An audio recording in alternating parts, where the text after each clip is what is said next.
throw down the field more.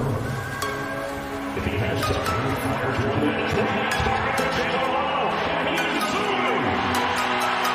Inside the 15 of the Panthers.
Games like this, we woke up. You ready? Let's go, baby. 5 on 3. 1, 2, 3. The Bills have won each of the last 7 meetings with the Dolphins. The Dolphins feel extremely confident after that huge fourth-quarter comeback in Baltimore last week. The visiting team is cooking in the direct sunlight. And away we go from South Florida. 3rd down and 8. Into the nickel, here they come. It's loose. It's picked up by Ingram. Miami's got the ball at the 7 on a fumble by Josh Allen.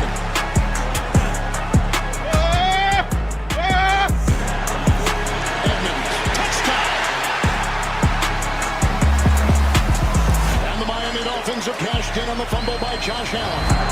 That one opened up. First quarter tied at 7 here in South Florida.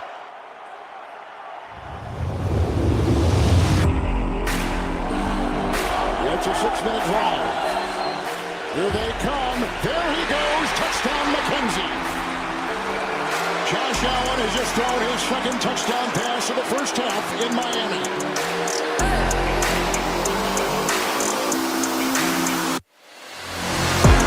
First and 10 Miami. Number by Lord. Back by Armstead. To the end zone. Back for the touchdown. A second consecutive week. River Craycraft off the practice squad. And a laser thrown by Tua.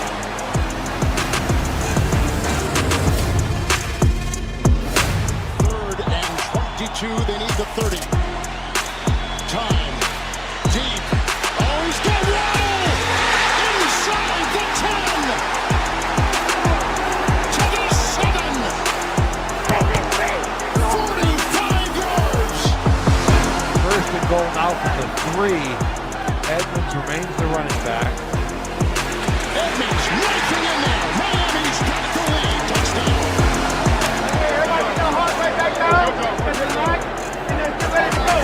They began this drive with 10:05 on the clock, and we just passed the 3-minute mark. Long drives, a lot of plays. They give it to Singletary. He's hit the hole by Roberts. Second down and goal for 1. Oh, Allen, after the fake to Singletary, was drilled on the play. 3rd and goal. Great time to the end zone, and almost picked off and incomplete. Who has the most left in the tank? The Dolphins are trying to get the fans into it. Here it is, 4th and goal, game on the line. 4th and goal, and he throws short, incomplete. Looking for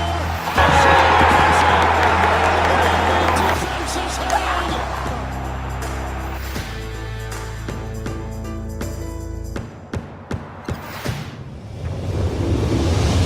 1:25 to go. Bill's got a lot more time to work with, and now just need a field goal, Jimmy. Caught on the play by Gabe Davis. Underneath he goes. Crowder to midfield. Pressure coming from Alba. Incomplete to Davis. Coverage by Needham. 18 seconds left. Clark gets away. Oh my goodness, how did he escape? It goes up to McKenzie. He'll drive and dance. The clock continues to tick.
What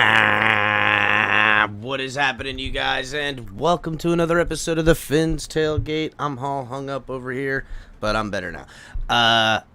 Yeah, we are going to open up panel, going to bring people on. We're going to talk about the matchup tomorrow, go into the continuous gatekeeping amongst the fan base. You're only allowed to say this. You can only feel a certain type of way, and if it's different, then they'll be headhunting for you.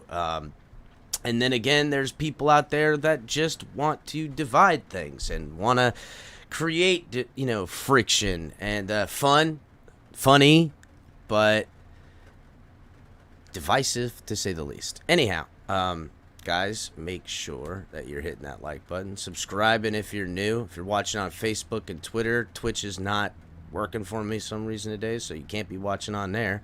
Make sure to come over and check out all the content we got.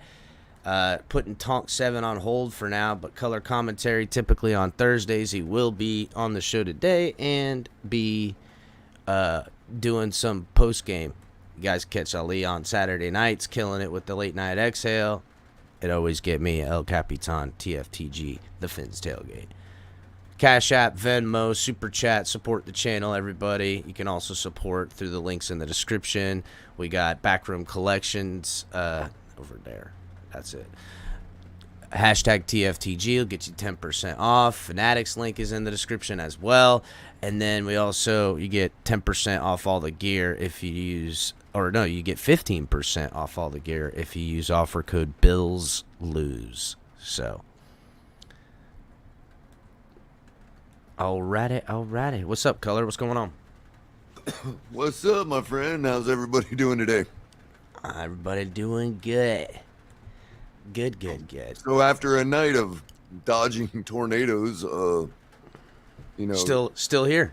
Yeah, still here, but make sure everybody's keeping in mind all the first action of the night. We had at least 20 reported tornadoes last night throughout the southeast region of Florida, from Miami all the way up to Jupiter. Yes.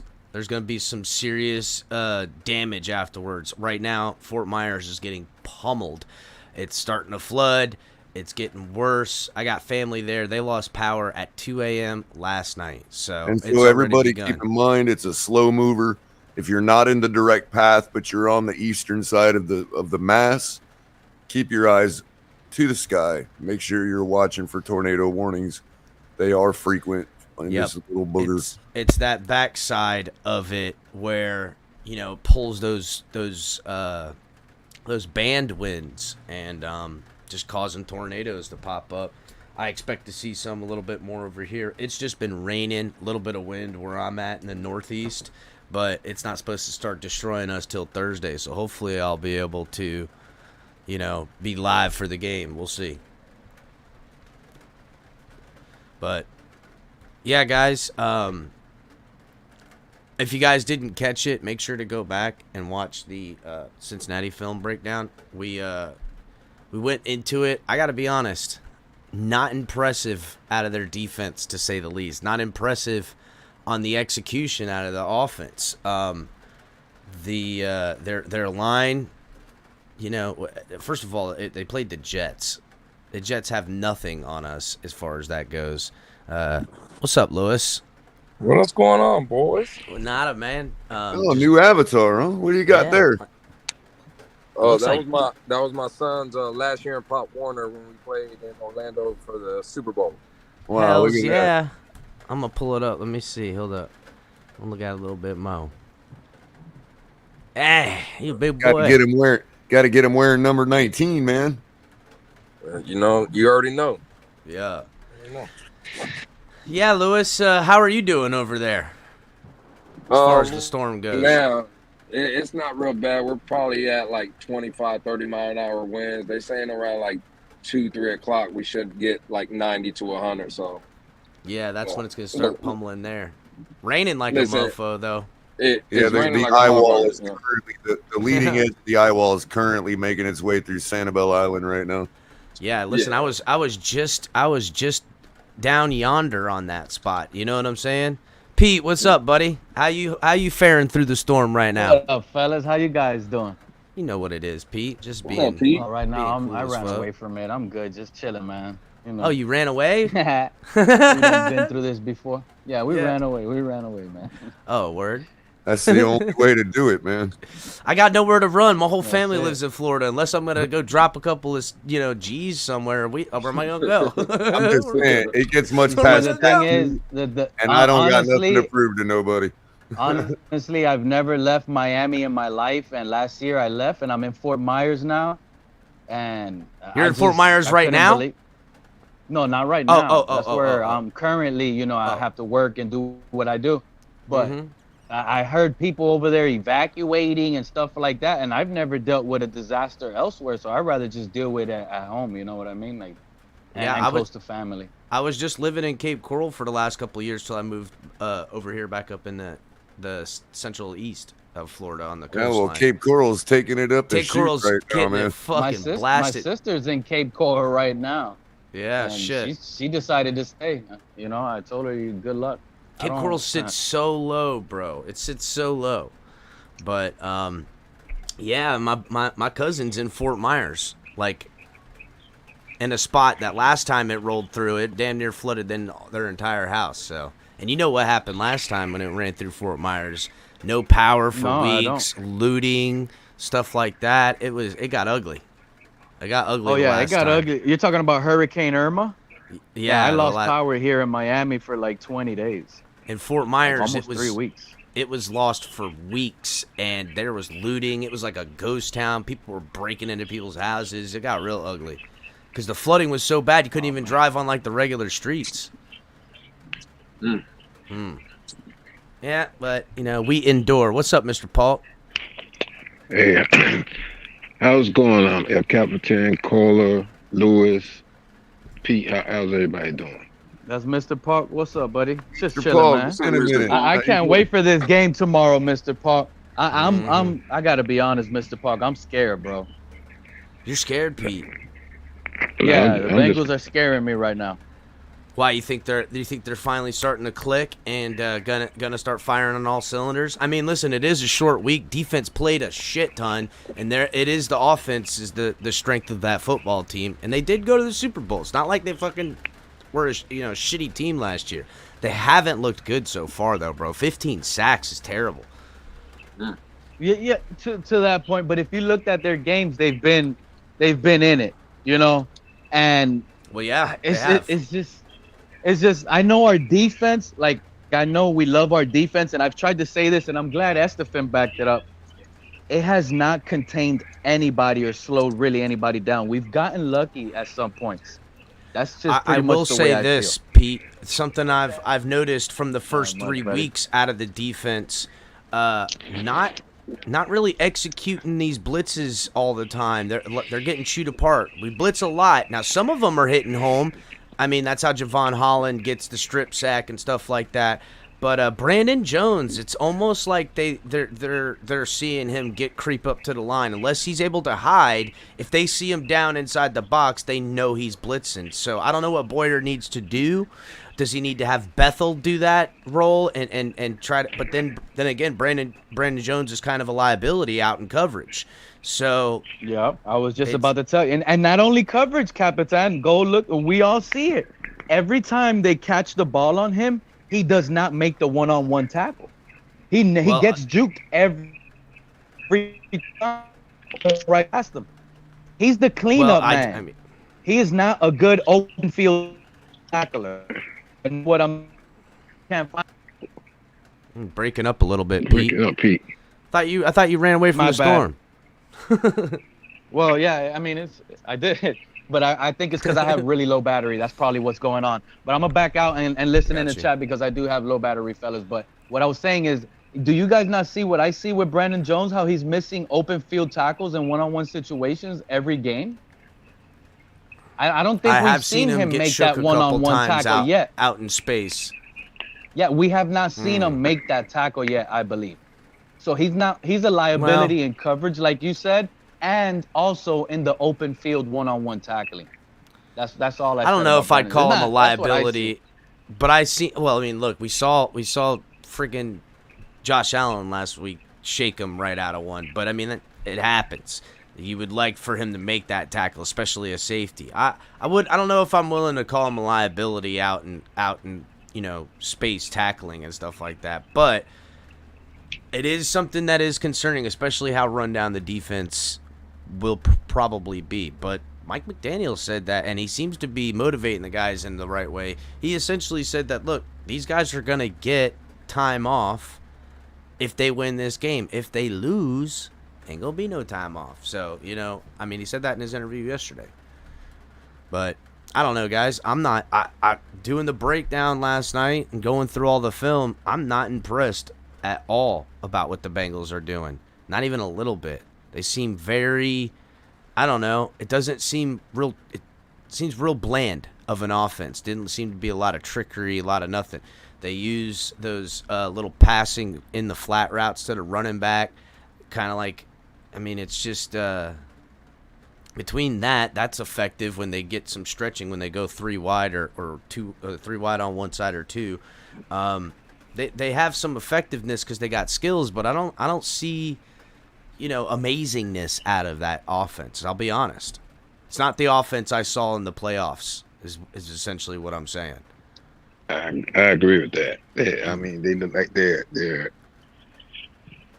they're zapped where they're Why is everybody anointing the Bengals all of a sudden because they beat the Jets, and we don't even get we can't even anoint ourselves when we just rolled through 3 of the best teams in the AFC. I'm saying, but the Bengals beat the Jets, and all of a sudden they're back, and they're the same Super Bowl contender they were last year. Come on, bro. I don't see that.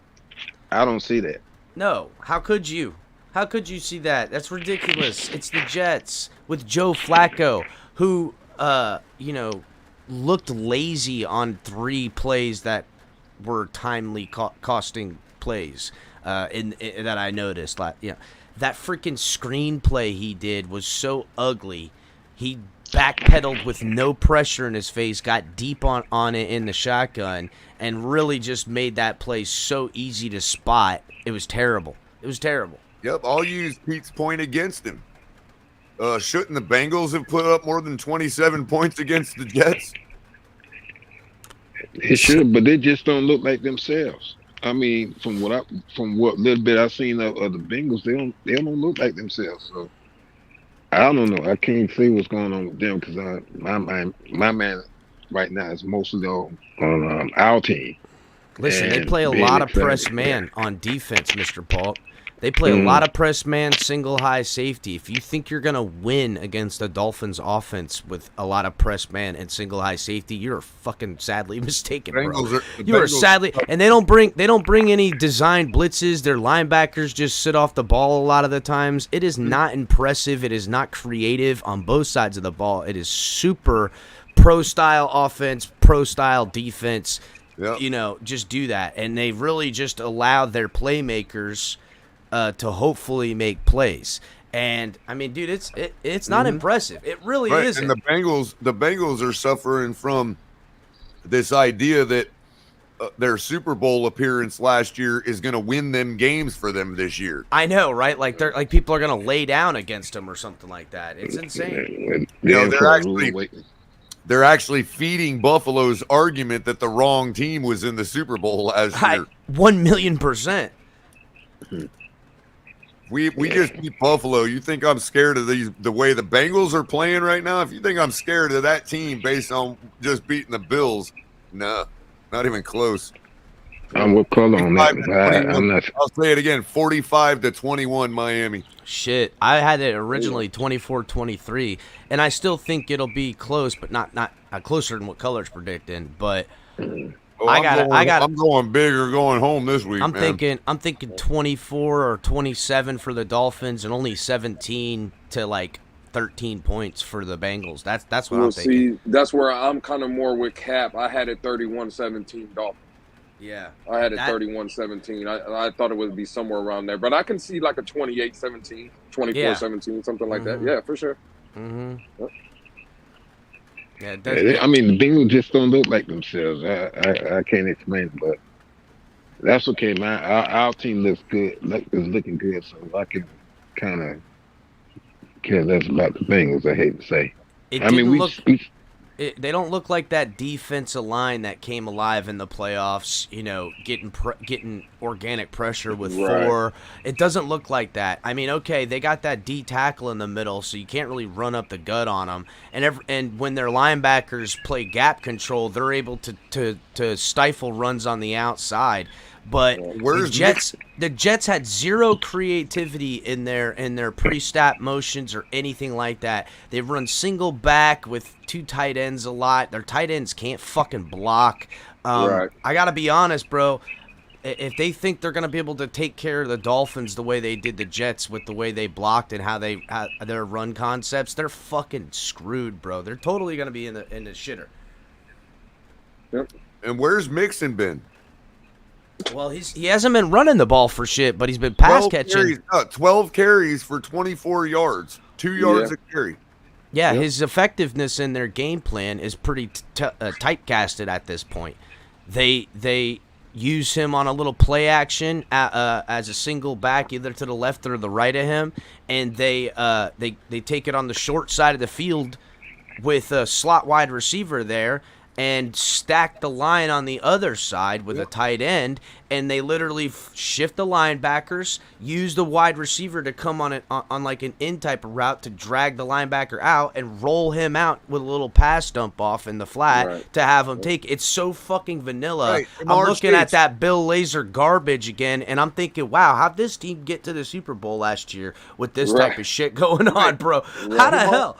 Hey, Jamar Chase, 6 receptions on 10 targets for 29 yards and 1 touchdown. And people are like, Tyreek only got 30-something yards last week. Yeah, on 3 receptions. Here's this guy, 6 receptions for 29 yards on 10 targets. Good point, Color. So real quick, Marino's GOAT with an update that if you guys can't watch the game because you don't have Amazon, you can go watch it for free on Twitch without a membership. Sweet.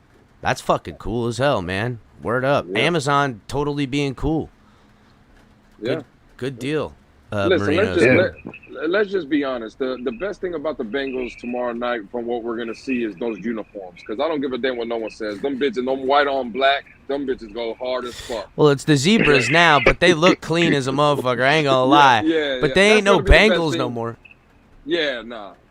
Well, actually, listen, I like it. I like that white and black. I ain't gonna lie. I like it. It just it looks like they're zebras now. You know what I'm saying? So I don't know. Maybe there is albino Bengal tigers and stuff like that. I guess that could be cool. But I ain't gonna like that shit till Friday morning, and when we got a W next to our name.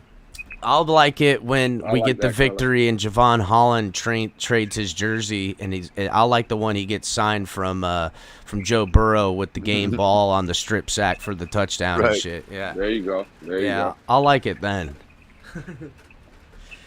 I don't know. Flipper says he's got Finns are gassed physically and mentally after the last 2 games and playing in a nasty humidity. Finns defense on the field versus Bills 90 plays, Bengals 37-10, and I think Finns should be fine long term. Wow, Flipper. So you're essentially saying, no way, we're gonna fucking. But we practice in it every day.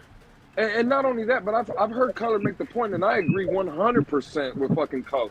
Bro, our offense was on the field for 19 minutes. So, yeah, our defense might be gassed, but what makes it seem like our offense then can't score 35 to 38 to 40-something points and win us the game? Tell them, Lewis. The Bengals needed 37 minutes to put up 27 points. We needed 19 minutes to put up 21.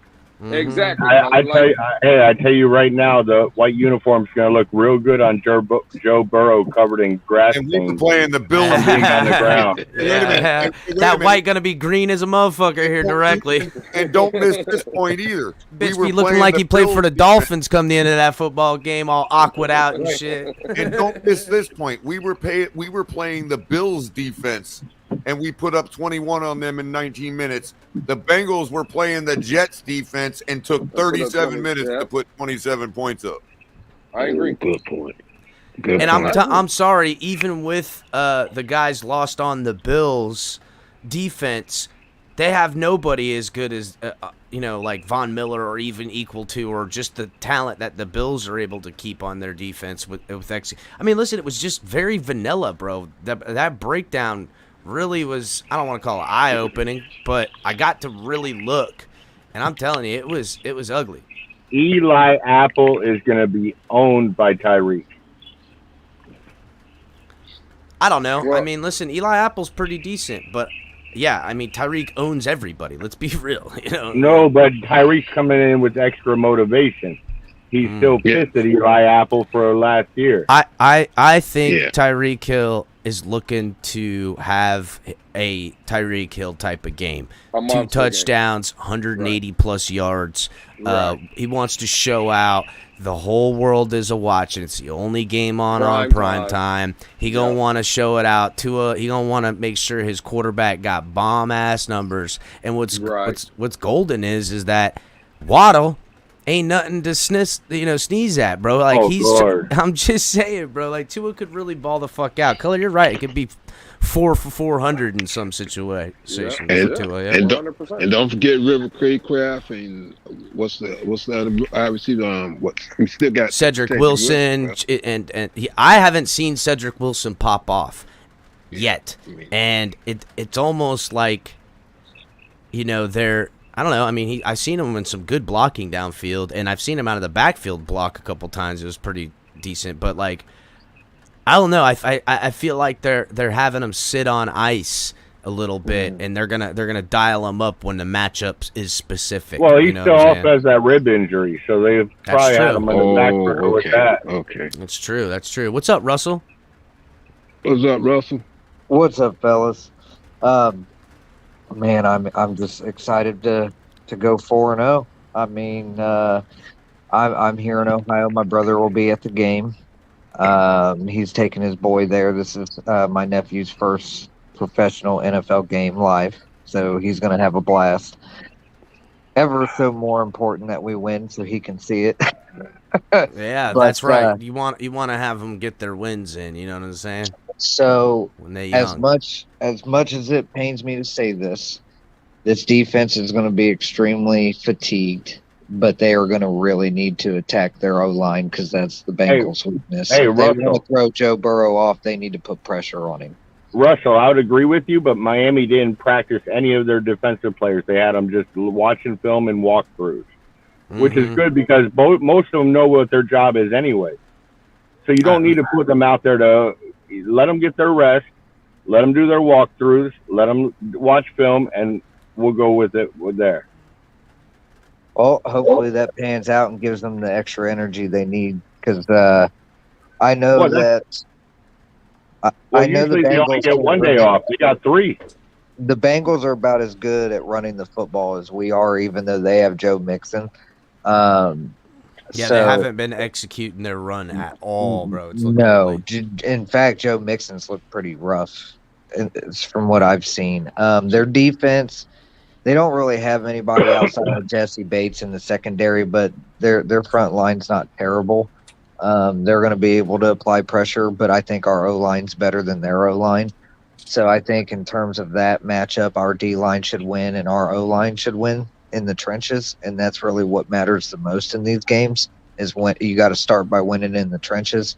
I think we're going to have a pretty high scoring game. I think it's going to be higher scoring than what we had with the Bills and Dolphins. I think we're going to be more along the lines of like a 34-28, 34-24, something along those lines. I'm saying 35-14 is mine. SmackDown. I don't think the Bengals have what it takes to keep Joe Burrow up. And in the back, and the thing about Joe Burrow, look what happened when he got pressure with Pittsburgh. When Pittsburgh did that, they had 4 picks on him. Our defense has been how close to how many picks? I think they need to make it they need to make a point on grasping that ball and taking it into their and taking it away, because they've had their hands on a lot of them so far.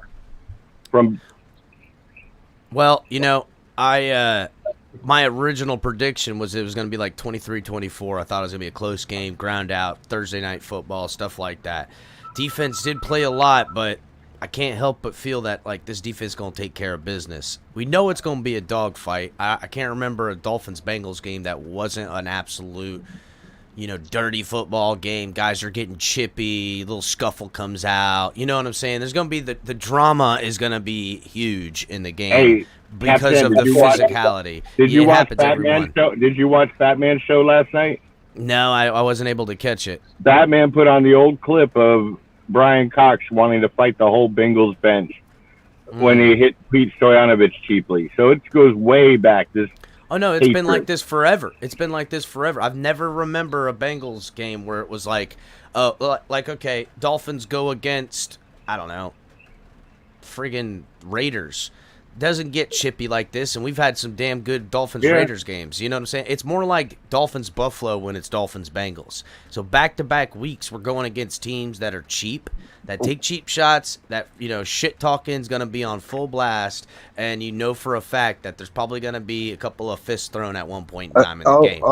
A good portion of the fans, I can tell you right now, I've come real close to getting into fights in that stadium. I've been there. That's why I'm not going, dude, because I can tell you right now. Oh, you're not? Russ, you're not going? No. Here's the reason why I'm not going to that particular game. Number one, their tickets doubled from them going to the Super Bowl, and their stadium is not that impressive to me. I personally, it's going to be a little chilly here tomorrow night, and I'm good. I'd rather watch it at home in comfort on my television. I have Amazon Prime. It doesn't cost me a dime. So, and you don't want to go to jail. Exactly, because I almost did the last time I went. Hey, if we're whooping that ass, that there's going to be. Oh, they get mouthy. They get real mouthy. Yeah. What's happening, Jordan? Not much. I just want to hammer home a point. What's that? If Miami wins, and will be better. Buffalo plays at Baltimore. I understand. Oh, that's God. Very tough for Buffalo to win. Okay. And then I think Buffalo plays, when we play the Jets, they play KC. I have to verify it. We got a real chance to get a cushion between Buffalo if we just win the next two games. We better not fuck this up. Yeah, great point. Beat Buffalo. I never thought I would say this. But let's go Baltimore. I know, right? I've never thought I would root for that team so hard ever. And here is an aspect. There is a very big positive. I'm sure some of you guys talked about it. I don't know, but I wanted to bring it up. The positive about playing this Thursday, even though it's a short week for us, they're going to have like a mini bye week because they're going to have the weekend off, and then they're going to have the whole next week to practice. So they're going to get a little bit of rest in between now and the following game. And that's going to be the time that I think that the team can get a little healthier. I'm hoping after this game with the Bengals that we take Byron off a pup and that dude starts practicing. McDaniel's going to say, you all win this game, there's no practice until Tuesday. Oh, no, you get 3 days off. I'll see you guys Sunday, for, meetings. Meetings on Sunday. They're not allowed to do that. I think they get the days off until Monday is the first day that they can get back together. Does anybody here? But I wouldn't even do that. I would say you have Monday off. We'll be back on Tuesday. And another thing, let you all rest. For all the fashionista guys like me, I'm into uniforms. We will be wearing our aquas because they're wearing all white. I'm pretty sure we're going to be in our throwbacks this game. Well, so. You can only wear throwbacks at your home stadium. Really?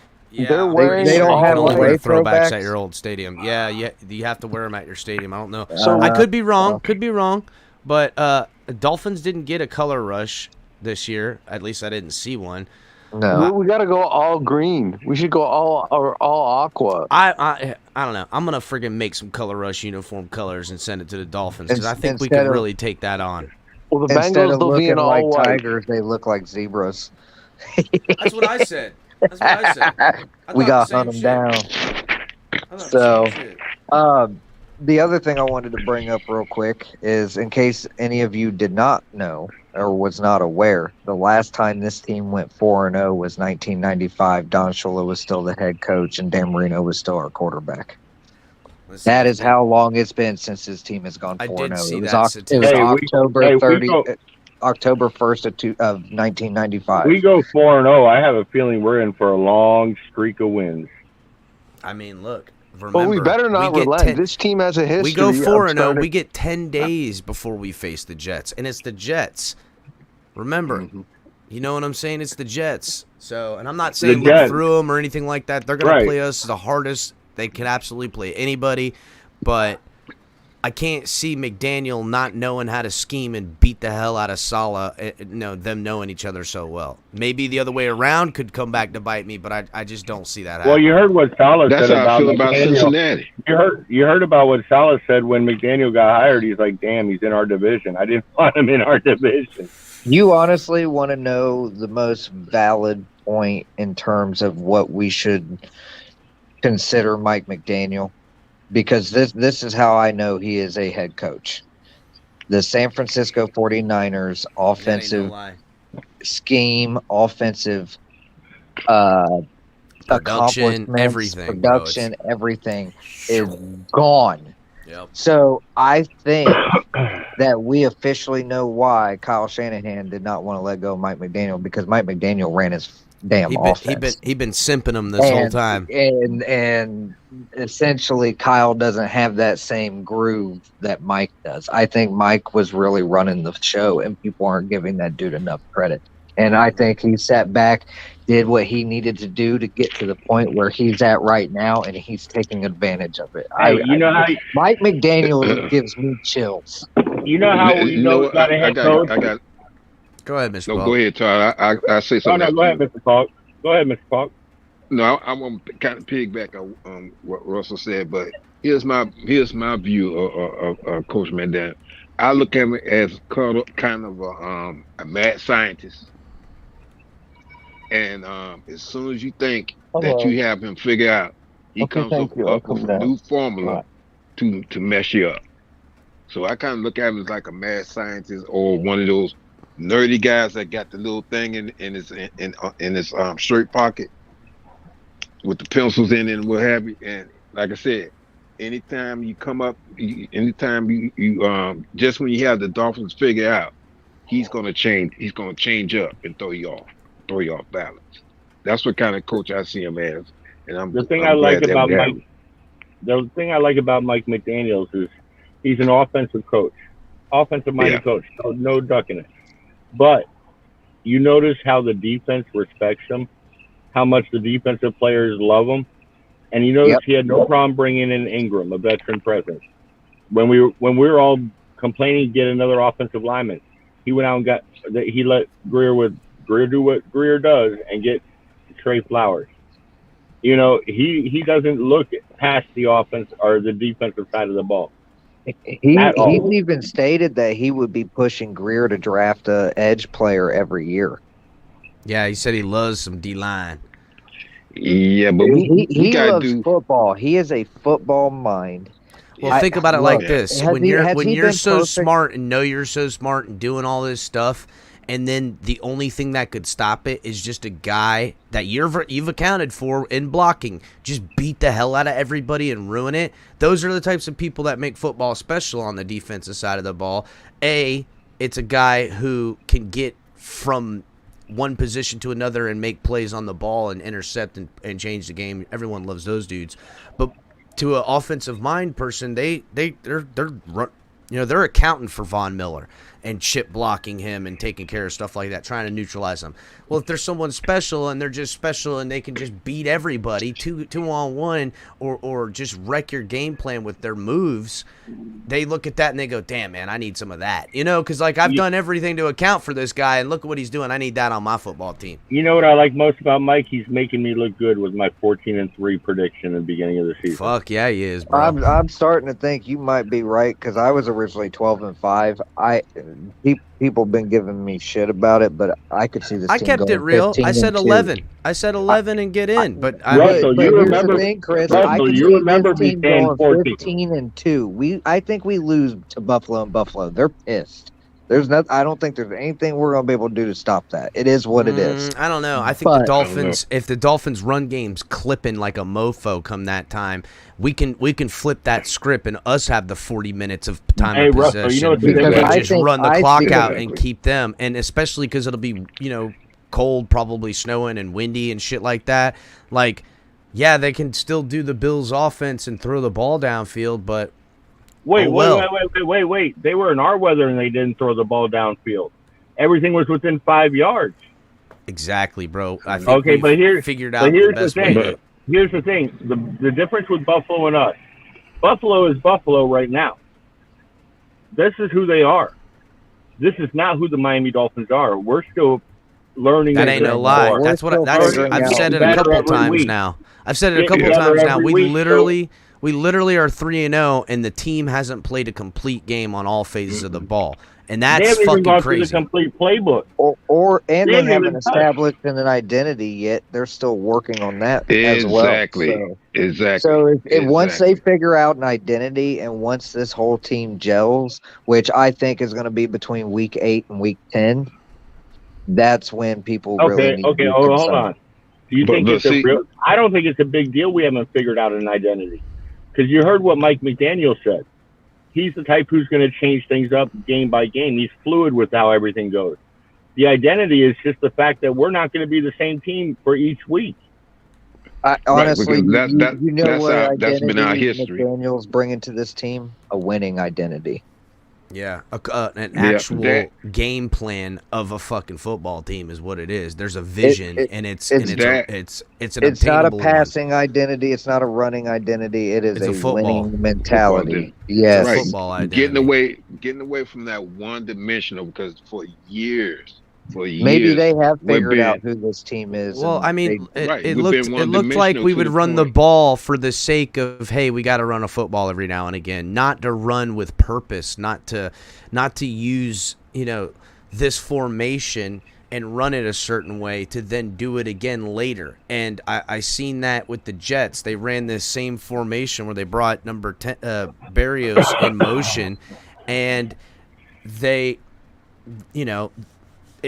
just telecasted it twice, and the Bengals ate him up on the other two. And in the first one, he took the wrong guy in the read. So, I mean, we're getting people in the comments I'm unimpressed talking about this. The Bengals are going to play press man on defense with single high safety. They're gonna get torched.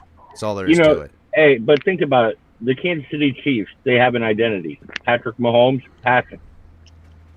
What happens when you stop that? The way the Colts did. You know what I mean? There's ways to stop a team. Yeah, Kansas City doesn't really have an identity either, especially since Tyreek left. And I don't care what anybody says, that has played a factor with this team. And the thing is, the thing is that we're getting away from being one-dimensional, because we've been that way for years, and now with Coach McDaniels, we're getting away from that. I don't think he's going to let the Dolphins be one-dimensional to the point that when we go and play a team, they already know what we're going to do, and they're ready for us. So we're getting away from that, and that's why I like what Coach McDaniels doing. And my only concern is that we need to do something with the linebacker, because I think that's part of where the middle passes are going, and sometimes when they're running the ball. That is truly the weakest link of this football team. So I'm looking at the Bengals last year. They had 4 overtime games, including one in the playoffs. They're a tough team, but I'm looking at the stats. I'm looking through the games and everything like that. And to be honest, they lost to the Chargers because it was that type of shootout type thing. But they essentially do carbon copy on offense what the Bills want to do. They just want to have those big plays. That's their bread and butter. Chunk passing plays. That's why Burrow's always their defense can't stop nobody, and it looks a lot to the same. I feel like they just got lucky in the schedule in some ways. Baltimore took a step back. I mean, here's who they played last year and had wins against: the Vikings Are you talking about the Bengals? Yeah, the Vikings in week 1 against in overtime. They lost to Chicago week 2. They beat Pittsburgh last year, who, I mean, that was ugly friggin', what's his name? Yeah, Ben Roethlisberger. Then they beat Jacksonville, so there's their 3 wins. A Ben Roethlisberger, terrible whatever. And they squeaked out of that win too. That was kind of like in the loss they had against them already. They beat the Jacksonville Jaguars. They lose to the Packers in overtime. So, and then they got a victory against the Lions, who, were garbage. The Ravens, after the Dolphins dismantled them, and that started their slide, so they beat the Ravens. Then they lose to the Jets. Lose to the Browns. They beat the Raiders. Beating the Raiders so far is their best win. Beat the Steelers again, lose to the Chargers, lose to San Francisco in overtime. They beat the Broncos. They beat the Baltimore Ravens again, who were, belly up at that point. The only 2 games that I can look at and think these were good wins was they beat Kansas City in week 17, and Joe Burrow threw for 415 yards, and they only ran for 60 yards that game. Let's look at it. Hold on, let me see.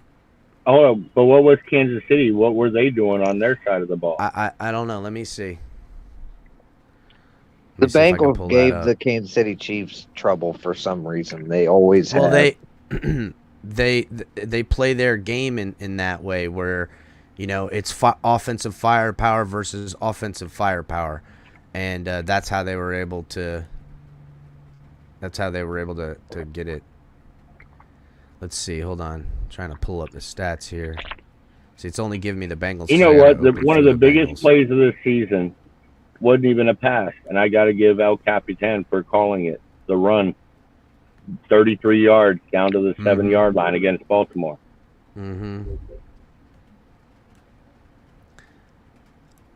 So yeah, there's they beat the Raiders in the playoffs, beat the Titans, and they crumbled. Beat Kansas City in overtime, so they had Kansas City's number last year. What? And that's how they ended up Tannehill crumble in a big game? Come on. Yeah, imagine that. In a divisional playoff game, Tannehill didn't show up. I can't even believe it. So, I mean, he threw 3 interceptions in that game. I mean, really, in the pantheon of how they got into the playoffs, the Raiders and the Chiefs that were the games in which they, they took wins against that were formidable. Everywhere else really wasn't, something to write home about. The rest of these wins are against teams that were decimated in some ways. And just going over the film yesterday, dude, it is such a vanilla offense. They just But what you said got me. Are you serious when you say they play a lot of single high press? Bro, I watched the tape They're last night. super aggressive on defense, yes. They're playing a lot of press, man. They might sometimes they give a little bit of cushion, but a lot of times they're playing a lot of single high press, and they got the linebackers off the ball, but tight to formation. All right, and, if that's what they do, I'm changing my score prediction. Oh, that's what they do. I'm thinking 31-17. No, I said 35-14. If they're going to play a lot of press, I'm saying a 40 burger we're putting up because they ain't going to be able to do that all day. There's no way, bro. There's no way. I mean, that they're asking to get torched on the outside. That's what I'm saying. If they would go to play press single high, I'm saying we're putting 40 up all. Man, it's going to be a long day for their defense. Well, but let me ask, how's their defense against the run?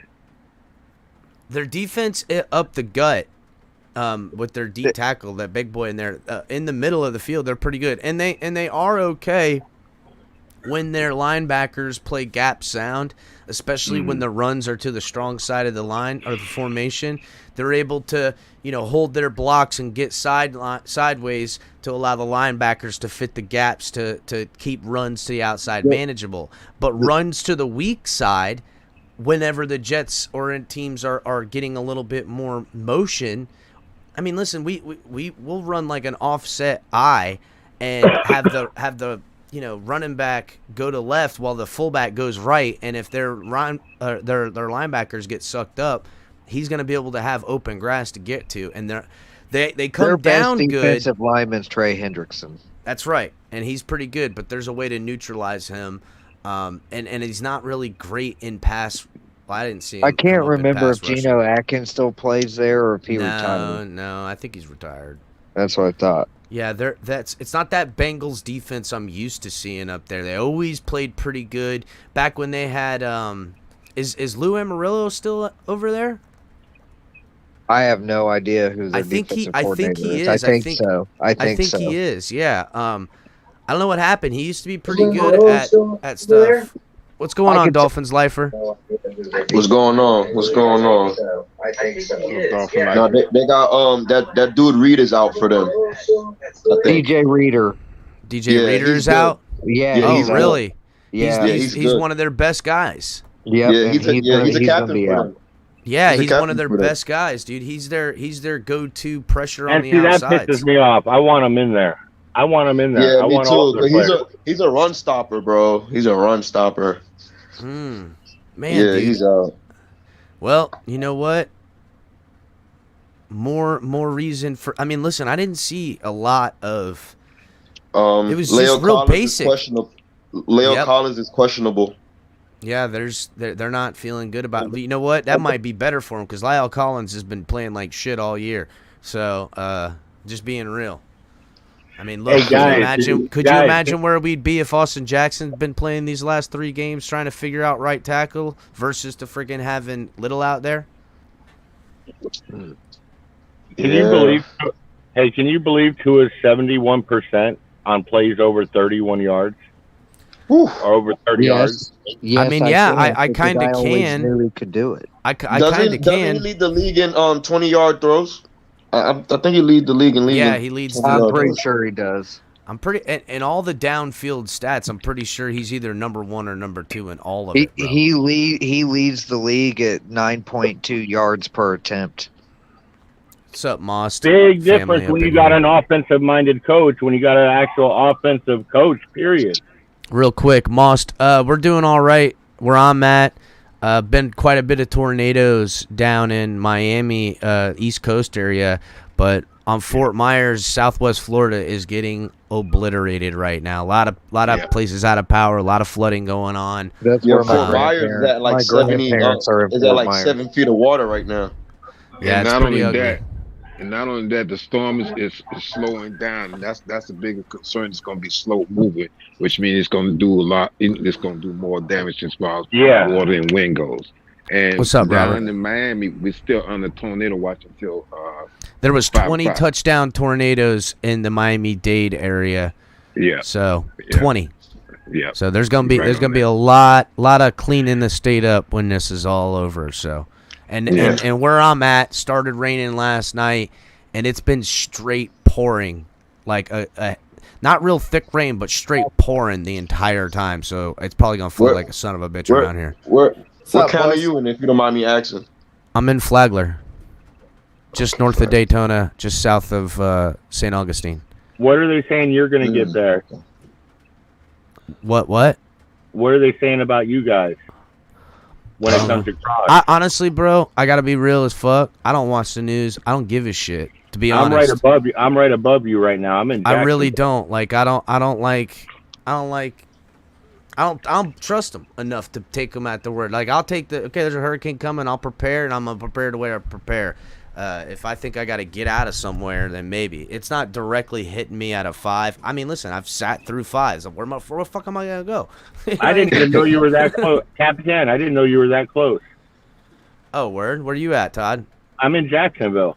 Oh, shit. Roach up in Jacksonville. Yeah, but I'm right here in Duval. I drove down to Daytona the other day taking somebody from the airport. Oh, word up. Yeah. Fucking. Yeah, y'all close. Yeah, y'all close. I mean, at least you guys can enjoy games in person. Can enjoy what? Games in person. Oh yeah, listen, I mean, yeah, definitely. So this game tomorrow night will be the first time my brother's seen Tua in person. Oh, word! That's gonna be Yep. awesome. Yep. Being stuck in Ohio, we don't have too many options. I'm considering going up to the Detroit game because it's going to be a dome, and it's going to be their tickets are like half the cost. Yeah, of Bengals tickets. the only downfall about that is you have to drive through Detroit. Ugh. It won't be too bad. It's probably about a 3-hour drive from here. No, I'm talking about how I've been up there before, and it's one of the worst cities to drive through. Did you I'm guys sure hear about it is. that I've wall never they're been to passing Detroit, in but- Illinois? What was it? Did you hear about that purge law they're passing out of Illinois? What's that? No. So they have some BS law to where they're doing no cash bail, right? So that Oh means yeah. you'll get arrested. You'll Yeah, get New York does that. But No, but they're doing it for letting you everything. go. They're letting people who killed somebody go. Oh, word. And then there's exceptions to it based upon the judge's decision and how much of a flight risk you are. And there's a couple other things they have to read on it, but the premise of it was commit a crime, you get charged, but you can't be put in Mr. jail for Ballgame? like 48 hours. So at that point, the thought process that was running rampant and is a legitimate concern, commit a crime, they can't chase me for 48 hours, plead the state. You know why they're if you doing wanna- that, Robert? I know I why, know Russell. why they said. Well, I can tell you right now. It's I know because exactly why. Jails are over full with Ain't got people who shit to probably. do with that, Russell. Ain't got shit to do with that. I mean, It's a political movement type of thing, but I the know it reality of it is, I'm trying to that stay. it's like I'm trying it's to forced stay away from the gentrification. politics. They're taking high real estate areas that are run down, and they want the people to leave, and they won't leave, so they'll let the crime force them out and everything else. It's just facts. No one's gonna do shit about it. They'll all lie. They'll get money to help stop it and fix it, and the facts will remain that they'll pocket that shit because they ain't about fixing it. They want to take that real estate that's taken up by people that they want out, and they force them out in ways without forcing them out. It's a fucking real, dude. I'm just being real. Yeah. But I know either what way, time it like is.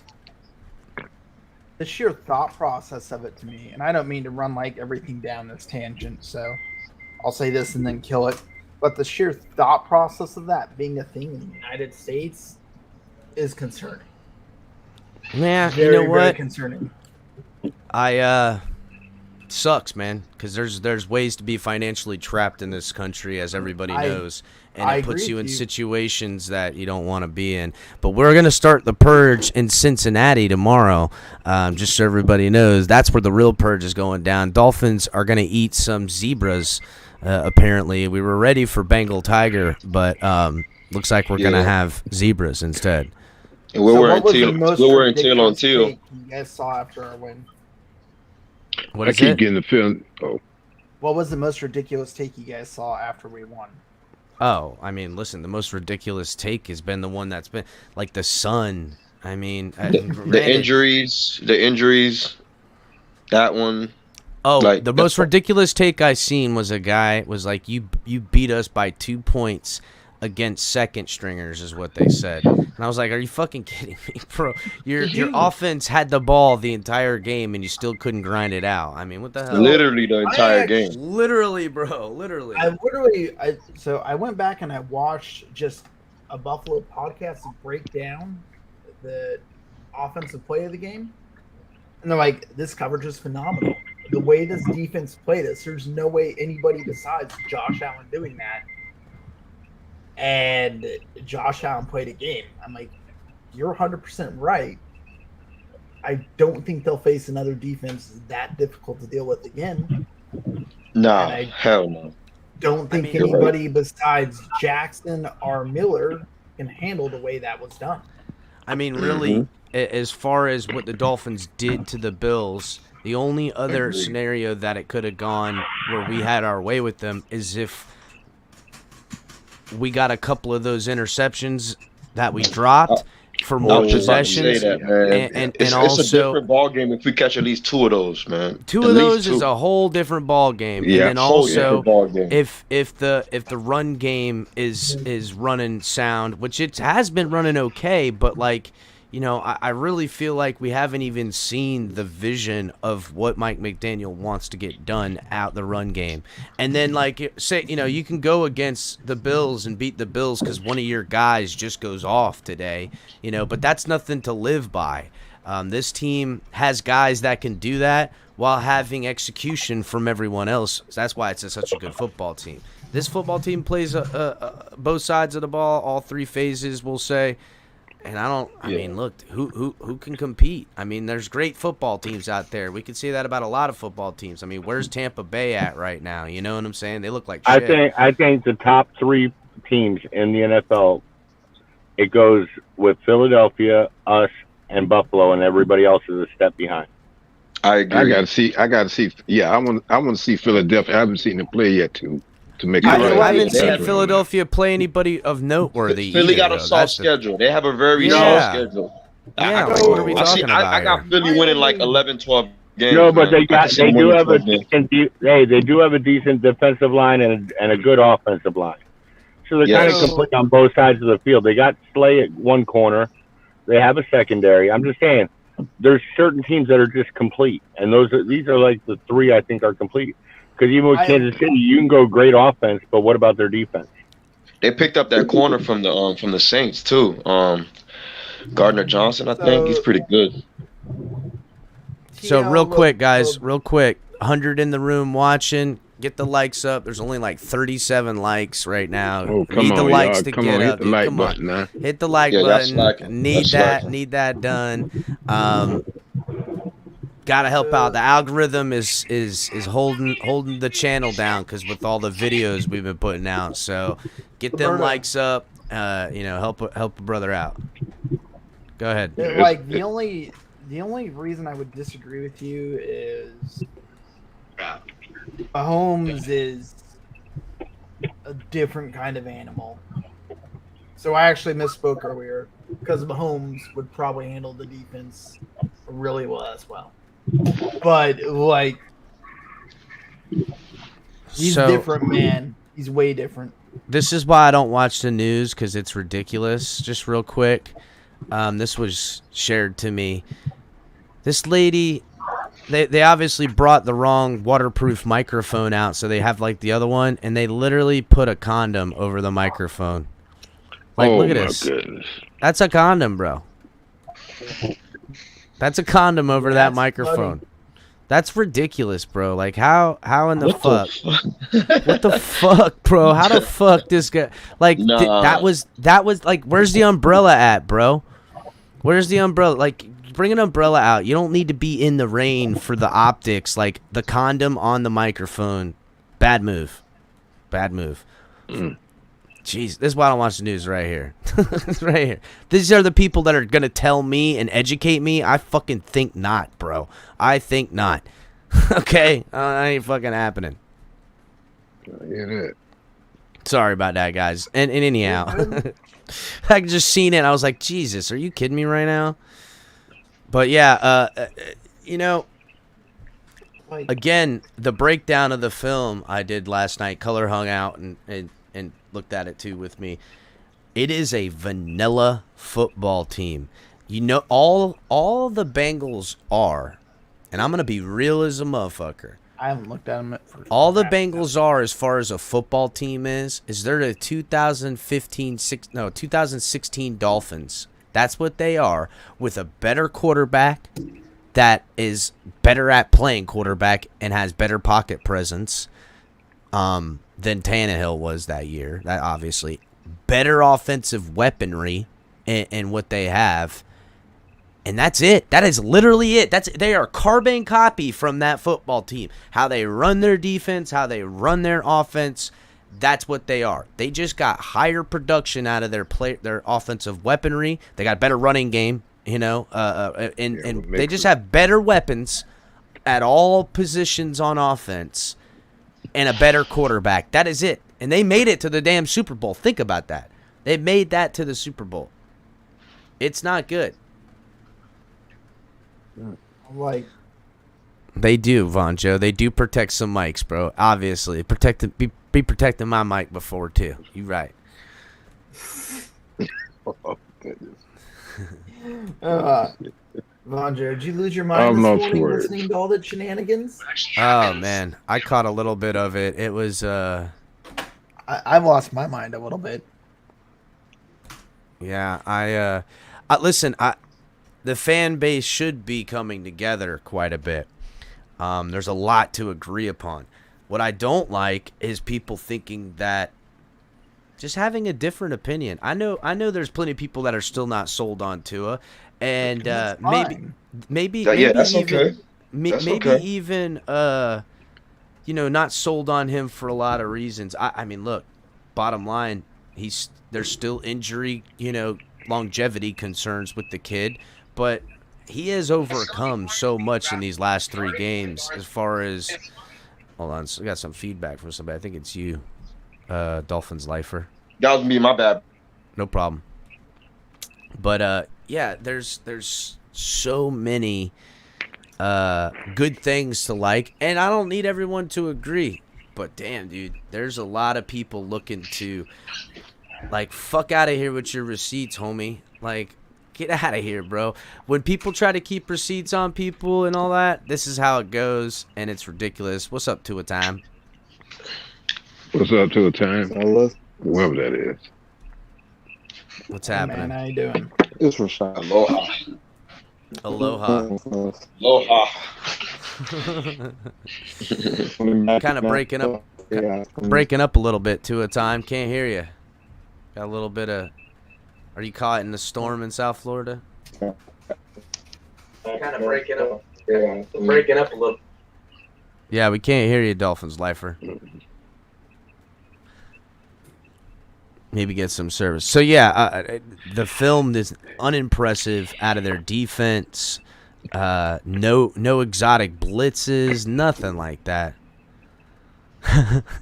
This is actually pretty good. El Crappy Ton, hope you're safe in your parents' basement. Well, honestly, there's no basements here in Florida, so already you're wrong. Come on now. Yeah. Only Bills fans live in basements. Thank you. There you go. I've seen a lot of videos on YouTube with Bills reactions after the game, and all of them, they were in basements. That's right. I've never had a basement my entire life. Never. I mean, I've gone to rent cabins and they got basements and shit, and that'd actually be dope as hell to have one, especially in Florida. It's so fucking hot. But nope, we ain't got one. No, you don't want a base. Well, if you have AC down there, you don't want to have a basement and have no AC. Well, obviously. Depends upon what state you're in, man. That's a steam room. Yeah. Well, yeah. It entirely depends on what state you're in. Yeah, exactly. Yeah, that too. Well, I'm up north. I'm from Florida, but I've been up north in Jersey for about 10 years now. That should be good. I'm used but to in the basement. wintertime, if you don't have heat in the basement, it's cold as I don't know what in the basement. Because I got it's so weird. in Burlington, New Jersey. You can put a small heater down It's a weird thing. It's a weird thing, but fucking space heater and shit, right? Yeah, it's weird, but I'm gonna be at that MetLife takeover. I'm there every year.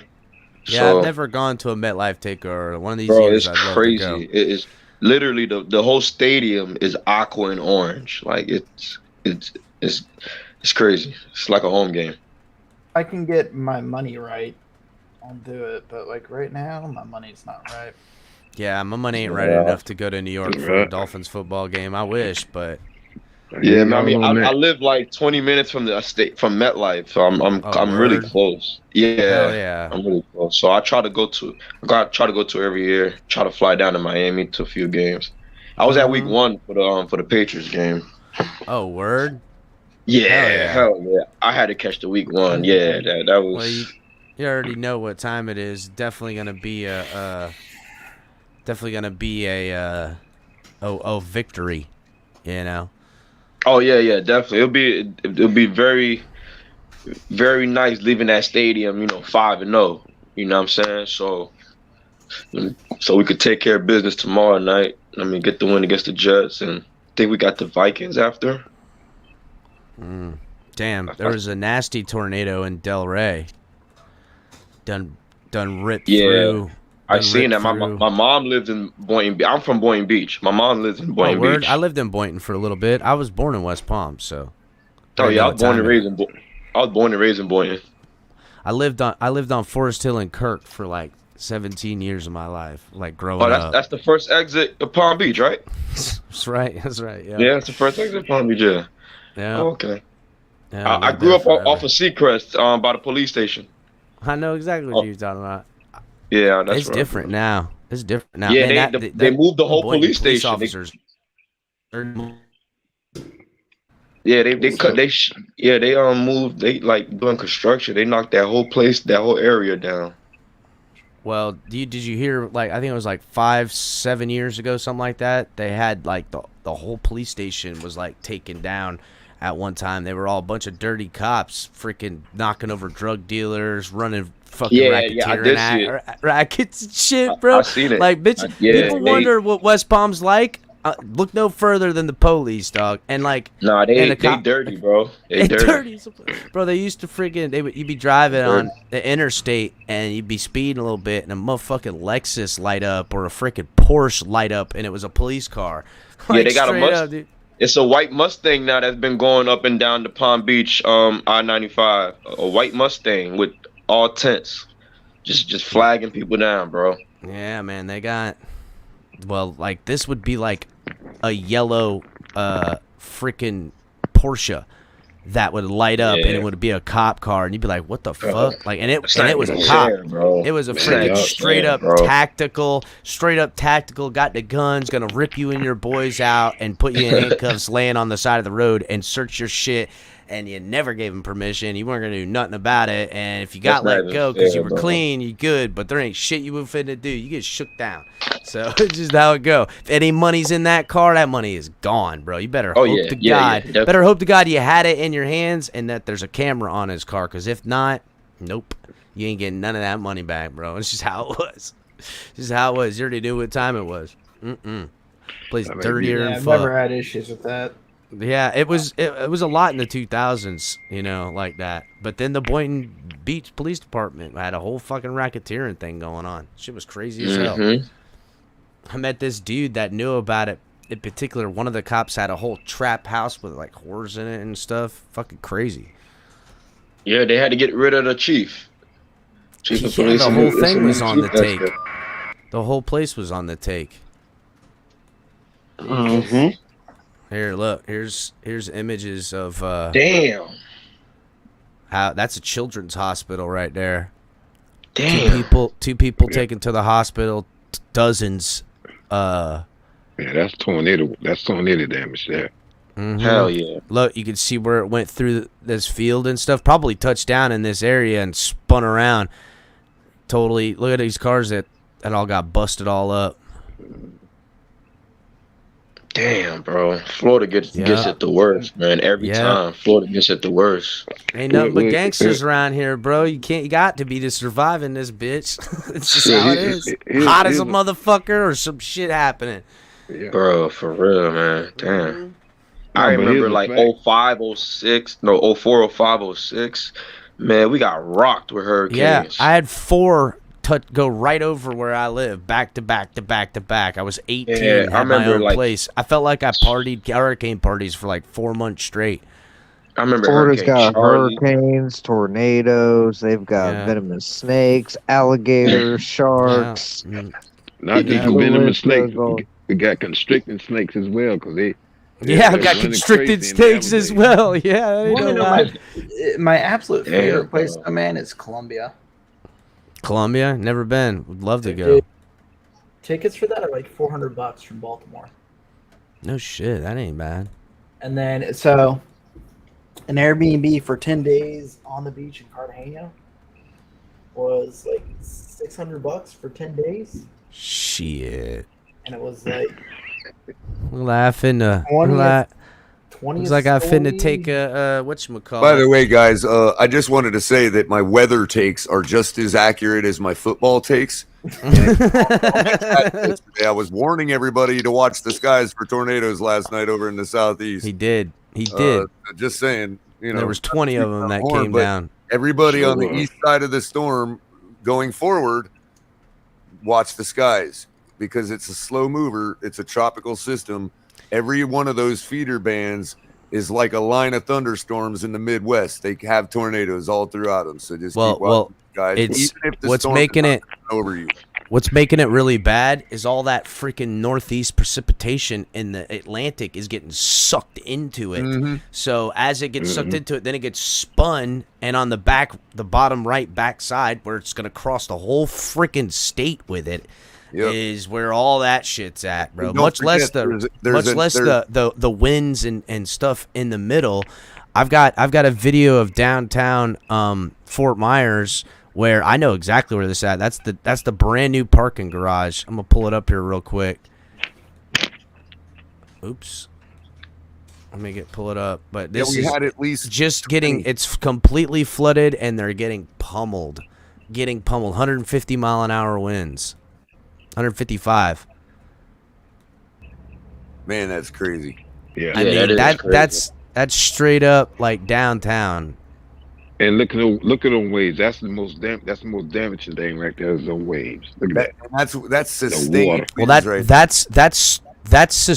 storm surge right there. So as the storm comes in, it literally brings higher sea levels, and it's up to 9 to 12 feet. And so when we're typically 8 foot above sea level in a lot of places, and when you're 9, that's what it looks like. There goes 1.5 foot of water right there. You know what I'm saying? So that's about 10-foot storm surge, and it's just pummeling along with the rain. I mean, look, you guys seen? I think it was last year, Jacksonville or year before last, that Jacksonville had sharks swimming around in the middle of the fucking city and shit. And just think, a couple days ago, people were sitting at the base of that building having a margarita. You know, I've been there. I've been in that parking garage right there. So yeah, what's up, Kahari? Man. Yeah, man, just chilling, bro. Just watching this wind blow my palm trees around outside. Bored as hell, but thinking about them folks up there on the West Coast, Fort Myers, Naples, Sarasota. Get any twisters out your way last night? So there was one in my part of the county, nowhere that close to us, but it's been shocking the hell out of everybody here because I mean we pretty much had gentle winds, gentle warm winds. But exactly what you were saying, with them tornadoes spotting off erratically, randomly, they've been hitting people in Broward though a lot harder than us down here in Dade. Yep. So yeah. So in Lee County, across the bridge on the other side of the river, so south of the Caloosahatchee River, there you have Cape Coral, and then off of Cape Coral, there's a big ass island, one of the biggest islands in the state, Pine Island. And it's not a lot of people live out there, but plenty of people do. It's a huge island, a lot of protected land, a lot of animals and stuff live there. But on the coastline, some people live. And here's video of Pine Island with the storm surge and the rain right now. I mean, it is just getting obliterated. Look, I think people got out. That's man. that. Look at that. They did. Boom. Oh no! Listen, I'm sorry. That guy is not getting out because they shut it down. If you're not out now, you can't leave. So this guy will not leave. He will stay here. It's too late. First, you can't. You try to go the bridge to Pine Island is a single lane bridge. It's tiny. You know what I'm saying? It's not big. It's not that high off the water. You see how it looks in this guy's backyard? That's what the bridge looks like. You go in there now, you're gonna die.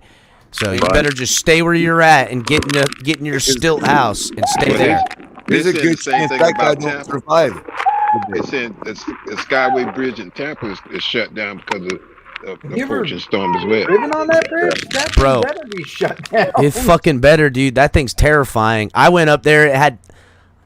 I swear to God, 40-mile-an-hour winds. I swear to God, the box truck I was driving to go do a job, I thought that bitch was gonna swing it the other lane and just tip right over, bro. If I would almost went there, I said, "Fuck this." What Mr. Fox said earlier is 100% true too. The fact that this thing is slowing down makes it that much worse. The thing that saved us in Andrew was that it buzzed right over us, And Yeah. less than 8 hours, it was gone and clear. But this thing is just parking itself off the coast and churning while strengthening at the same time. It's a bad bitch. I don't want to say I underestimated it, but this is a bad mamma jamma. It's a monster. Bad news, man. Yeah. But just to give people an idea, in my 20s, I would be out there swimming, surfing, and if you don't believe me, like here's some guys in their 20s swimming and fucking around in the hurricane. I mean, look, that's Fort Myers right there. You don't really get waves on the West Coast, so it's totally the time to get your skimboard out if you can get a little bit and get your. I mean, it's a washing machine right there. You don't surf in it.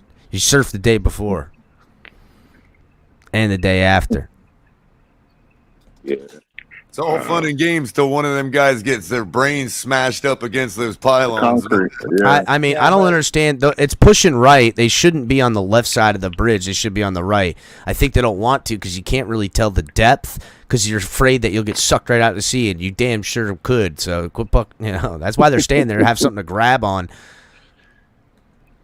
I mean, either way, it's just when you fight. Go ahead. And that's the thing with the weather the way it is. The police will not go out there to get them. No, That's why they give mandatory evacuations and curfew shit like that. Because guess what? Help ain't on the way. Help ain't coming. Help ain't on the way. That you can't call help. There's no helicopter coming to save your buddy. None of that shit. Like you're fucked. You're on your own. Even if you call, they're not coming.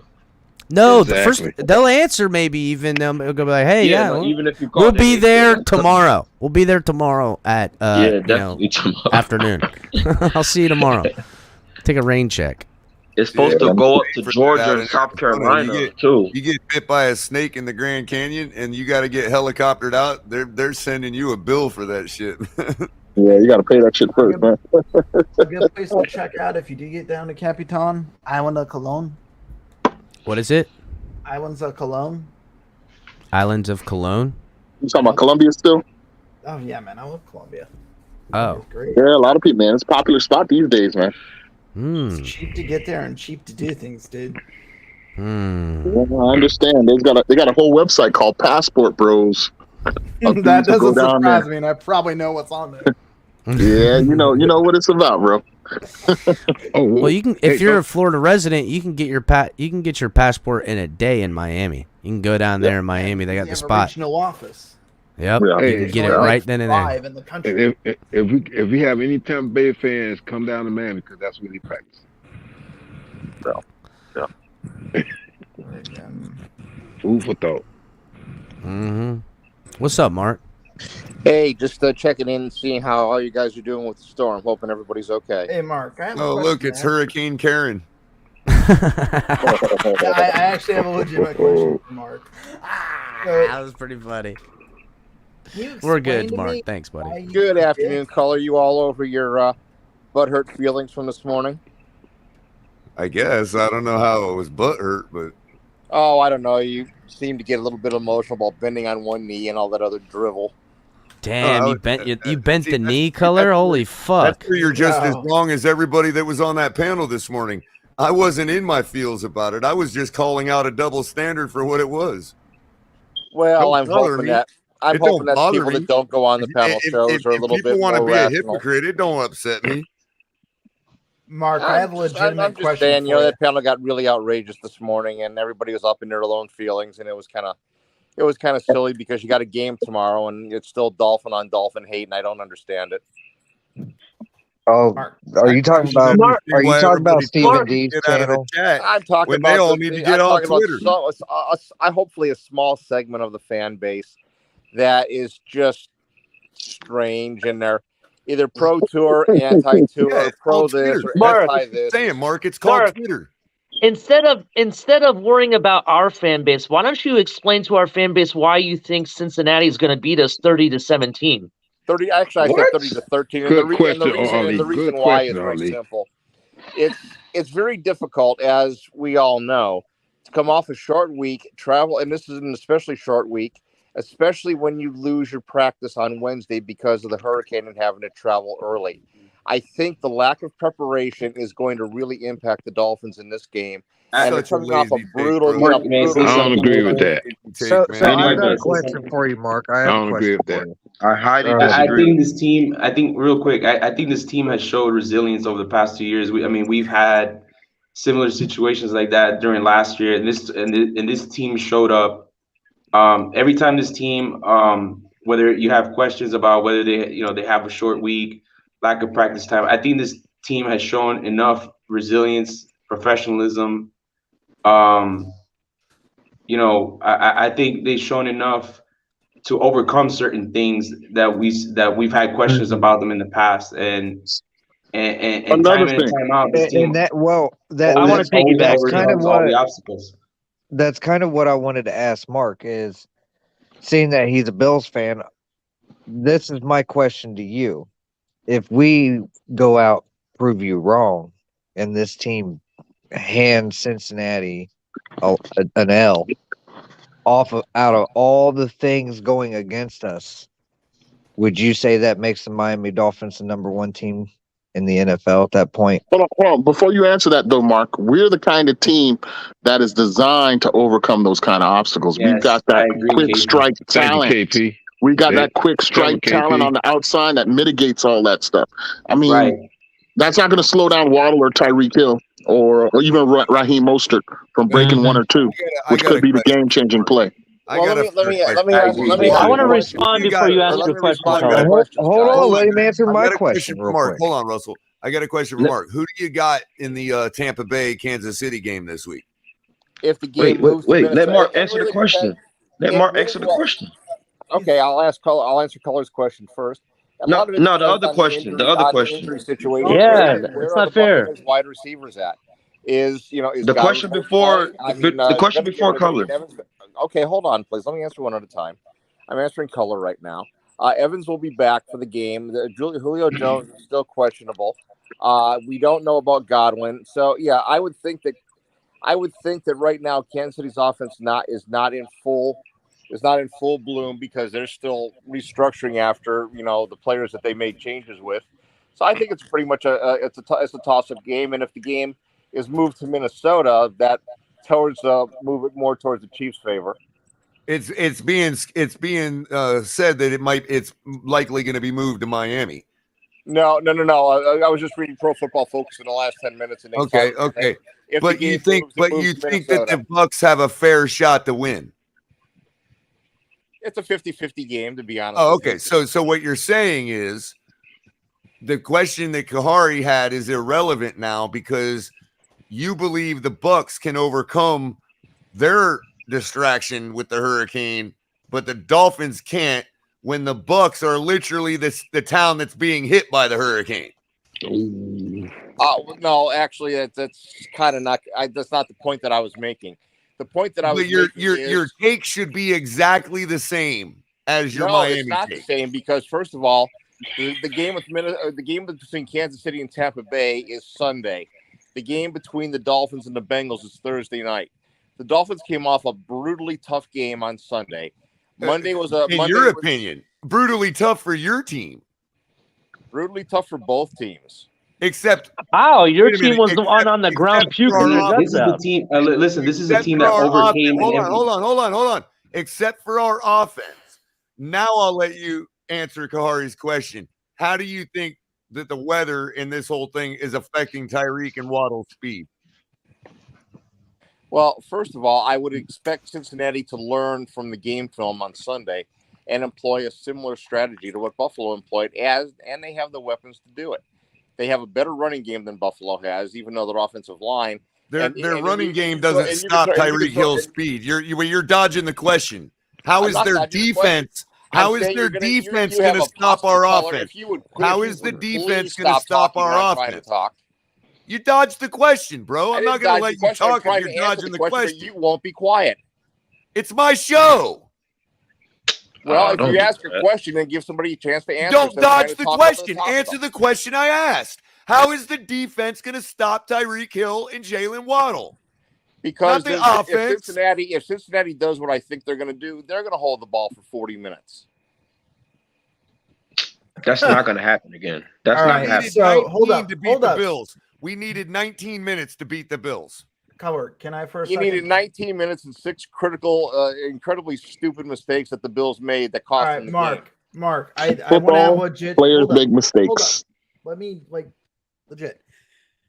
So, Mark, if you want to call out mistakes, there were also 5 or 6 drop picks. 2, on top of that, do you not agree that Josh Allen is an elite QB? One of the Josh top Allen 2 has proven himself to be an elite QB, has not won the big game yet. Hold up. Is he one of the top 2 or 3 in the NFL? We're going to go yes or no questions because I don't want 40-minute dissertations. All right, we could say yes to that.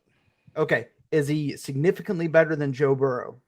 Yes. He's far more mobile. Okay. Did he make plays that only he can make in that game? Yes. How are you saying Joe Burrow is going to replicate that performance? Because if you go back and watch the film, you guys had the ball for 40 minutes because Josh Allen is a freaking monster. Yeah, on the back of Josh Allen's talents. Yep, that's true, Robert. That mobile ability that Josh Allen has is way more superior than Burrow has, and there's no way he does the same thing to us. How many I'm minutes sorry. were added? How many minutes were added to their time of possession because Josh Allen got away from our sacks? Bro, he kept getting away, bro. That shit was pissing me off, bro. If you think Burrow can this do dude- that, then I've got a bridge to sell you because Burrow has been sacked 15 times. Josh Allen's been sacked 7. So another thing is that our defense is filled with young players who are going to be a lot more resilient than old, achy players on a short week. You don't think Jalen Phillips is hungry or Andrew Van Ginkel is hungry? Let's not. Thank you. Let's put up not some also stats. discount. Let's also not discount what Mike McDaniel has been doing managing the team. Have you noticed he's been giving players veteran rest randomly? Random inactive players. Management, Raekwon Davis player didn't even play Sunday. Guess what? He'll be completely fresh for tomorrow.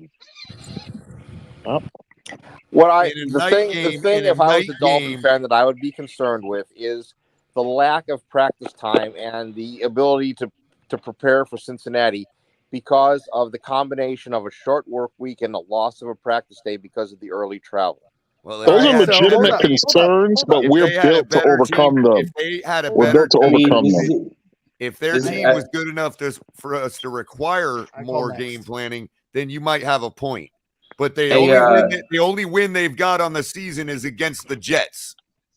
All right. Yeah, I mean, this is a team that overcame a Lamar Jackson MVP type performance, right? And who scored all those points in the second quarter and then responded by limiting them to 10 points and played nearly 98 snaps, more than 40 minutes a game, limiting Josh Allen to just 17 points. I think this team is well conditioned to perform, and they came off a short week last year where they played the Houston Texans and shut down the Baltimore Ravens on Thursday. So I think this team is very well equipped and prepared to play those type of to deal with those types of Drink coconut water down here in Miami, Mark. We'll be good. I got a question for the panel. Why is it that we can anoint? Why is it that we can anoint the Cincinnati Bengals as being back on track because they beat the lowly Jets, but we can't anoint us? Barely beat the Jets. We can't anoint us as the real deal because we just beat some of the top teams in the AFC, including 2 of the best quarterbacks. Well, we know that's recency bias. Yeah, the media hates Miami, so we're never going to get that result. Let's take away the media. Let's take away the media. The question's for Mark then. Why are you so ready to anoint the Bengals as back when all they've done is beat the Jets and we've beat the Patriots, the Ravens, and the Bills in successive weeks? Well, your question's valid, and let me answer that for you. In the first game of the season, Cincinnati played a terrible football game. Burrow had the ruptured appendix. He didn't play in the preseason. Wasn't really back to form.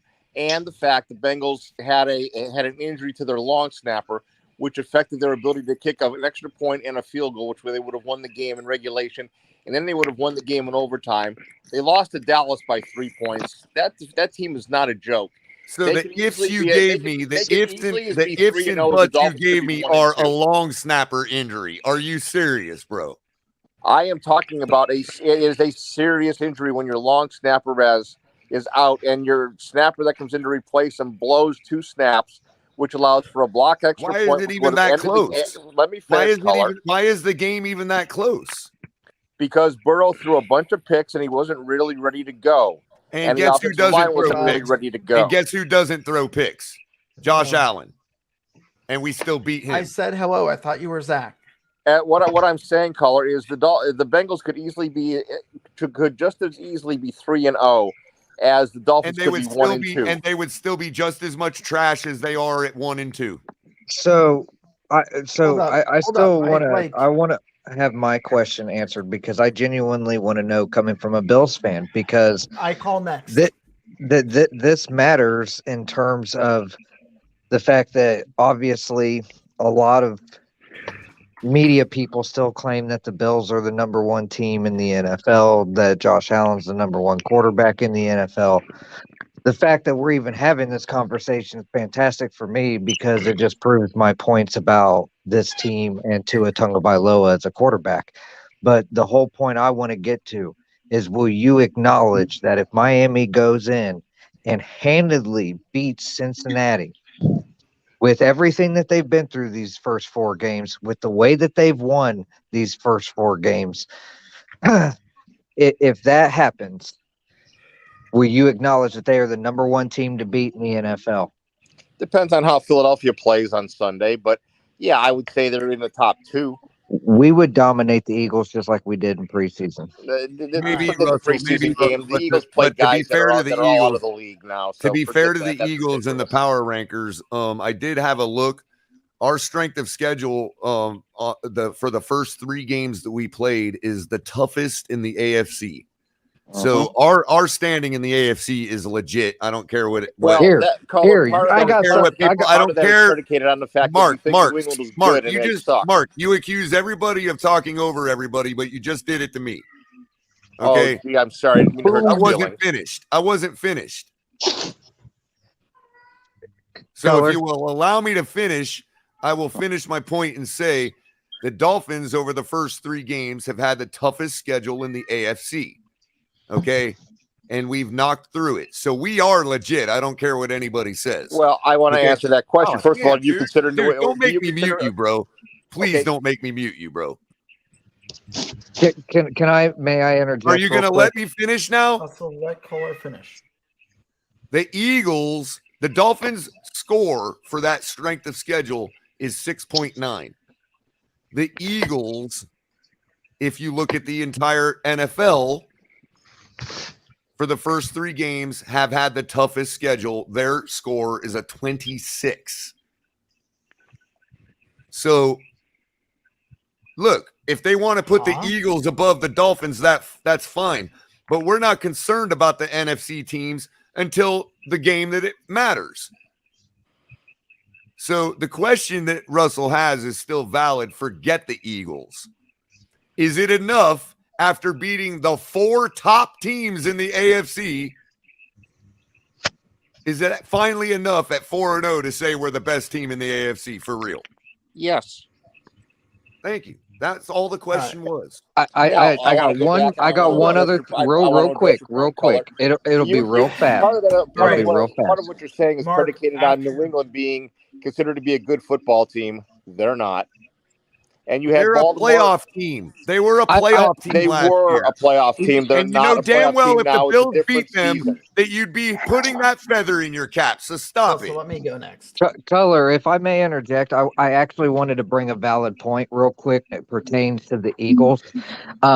If I may, real quick, my lovely lady is an Eagles fan.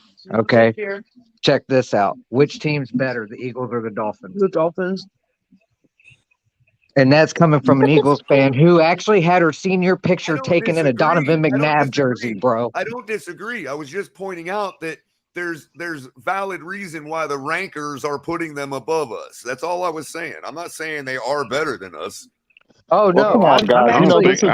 I'm explaining this to Mark because my own woman is a Eagles fan. Come on, guys. Literally had a picture taken in her senior year for school pictures with a Donovan McNabb jersey. She has been an Eagles fan forever. She flat out said Dolphins are better. This is just Mark's fearful mind speaking out loud. That is a He's detailed. afraid that the Dolphins are going to extend their lead over the Bills. You know, too far for the Bills to catch up. So he's devising a way to rationalize the fact that the Bills can still win this division. Sorry, Mark. That boat sailed 100% on agree, Sunday. Kahari. I 100% agree, brother. I have another question for Mark. So, Fire away. I'm not coming at you, Mark. I'm just asking you questions, man. No, please. I don't mind. I'm just ribbing you, Mark. I'm not too serious with that, Mark. I'm just ribbing you. Mark's actually a really cool Bills fan considering. I am. I think their season is with over. I think we ended their season Sunday. How do you like that for a take? Okay. Enjoy it. We'll see you in December. So you're coming out and saying that you don't believe... keep chasing our tails all season. We'll see you in December. Don't worry. Come on, man. So, Mark, you're coming out and saying... Just told me to come on. Because you're getting on people for talking over people, and I was in mid-sentence. Dude. Bro, do you realize who the host of the damn show is? All right. Color, go for it. Bye. I didn't have nothing to say. I was joking with Mark. Yeah, bye. See you. You can stick up for the Bills fan all you want. Nobody's going to cry when you're gone. Oh, man. That made things quiet real quick. Oh, caller, sending you congratulations on the Cardinals clinching the division last night. Oh, thank you. I missed the actual report. So the Magic was reached last night? Yeah, you actually are ahead of the Brewers. Then you have games left. You won the game last night 6-2 and clinched the division. Sweet. So now we can rest players. That's good. Yep, you are locked into the 3 seed. Man, see, these Dolphins got me so locked up this year. I haven't even been paying attention to my Cardinals, man. We're about to win a World Series again. Well, you're a Cardinals fan, Color. You got a nice lineup. I am. And really good pitching. Are you a St. Louis Nicholas Cardinals pitched a fan, great Color? game last I night. am, Russell. Oh no. I'm a Cincinnati Reds fan, bro. Oh, Jesus. Yeah, that's... man. Well, don't worry. That is the one and only Ohio team I actually root for, and that's because my dad was raised on the Reds. I grew up during the Big Red Machine, Pete Rose. You can't hate me on that. I know they suck, though. Cardinals got. I will fully admit that the Cincinnati Reds are hot garbage. Back to back in the lineup. That's tough on teams. But yeah, we actually are rivals in baseball, Color. I did not know that, man. That's like the Patriots for me of baseball. See, we think of the Cubs like that. So that's only because the Reds have sucked. He might have made a valid point, but he's disrespecting the host of the show, bro. How have I disrespected you? Not you, Mark. I'm not talking about you. I'm talking about whoever AB's talking about. So I got this website and they got the Eagles strength schedule 22nd. By the way, I'm sorry if we missed it. What? Did one of you have a question for me? Somebody had a question for me.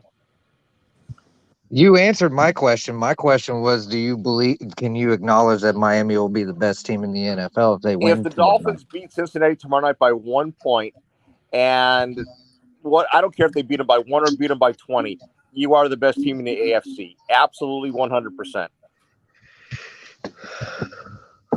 And to be fair, Mark, I'm going to explain to you why I'm so adamant about this, because the same thing that ruined y'all's game Sunday could be argued for the same reason why we have such low production on offense at home. To be honest with you, the only 2 games that we had low production were both games at home. We put up 42 points in an away game. So this idea, when I said that the weather, y'all got confused. I said that the Bills would be the first to break because of the weather. I never said that the Dolphins weren't affected by the weather the same way. And that could be evidenced by our low production on offense in 2 division games at home in the heat in Miami. The one intra-conference game we played in somebody else's house, we scored 42 points. So I agree. Yeah. I mean, now, one aspect I'd like to go ahead and add on to your comment, Color, if I may, Tyreek Hill was telling us that Tua was more accurate than Patrick Mahomes. Tyreek Hill was talking about what him and Jalen Waddle were going to do. You look at the Miami Dolphins; they're barely running the football that effectively. Okay. The fact of the matter is, and then you only got two primary targets in Tyreek Hill and Waddle. Barely anybody else gets past. Exactly. Bro, Stephen A. only So all the problems people point out, what happens if we fix those? We should roll the Bengals. We should absolutely roll them. I don't necessarily see it that way, but I do want to bring up your point to your home scoring versus road scoring. My personal feeling, knowing the way the Bills came into that game on Sunday, if they don't employ the offense that they employ and play for first downs, play for ball control, they would have given up 35 to 38 points, in my opinion. What do you think about that? If they'd have played it straight, play their regular offense, gone down the field, go with the intermediate passes like they normally do, instead of taking the short plays and playing first down offense, do you think the Dolphins would have scored about 38? I do. I think they would have done that. I think they would have done that if Tua doesn't. The only reason I think we shut that down, Mark, is because we were weary about the condition of our quarterback. If Tua doesn't get injured, I don't think we take our foot off the gas. I think what you're talking about happens, and we do put up 38 points. Yeah, because you got to remember, we started taking the small stuff. No, wait a minute. The game was tied at 14 at halftime. Up to that point, we were marching right down the field with our passing game on you guys. Tua got injured. Tua had completed the last 7 passes in a row. Tua got injured, right? Okay, then we come out at halftime.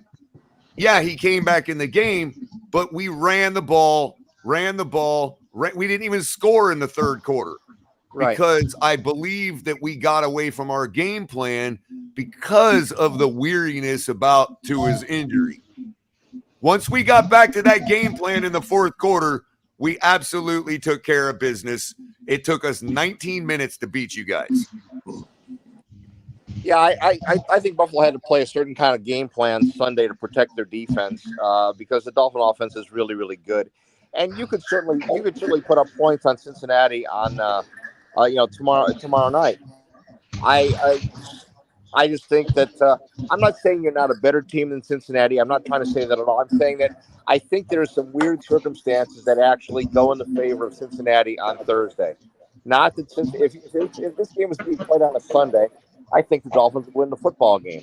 I think if it wasn't the impact of the hurricane and having to travel a day early, I think the Dolphins would win Sunday. See, to me, Mark, that's the one question, that's the one domino we have left to knock down.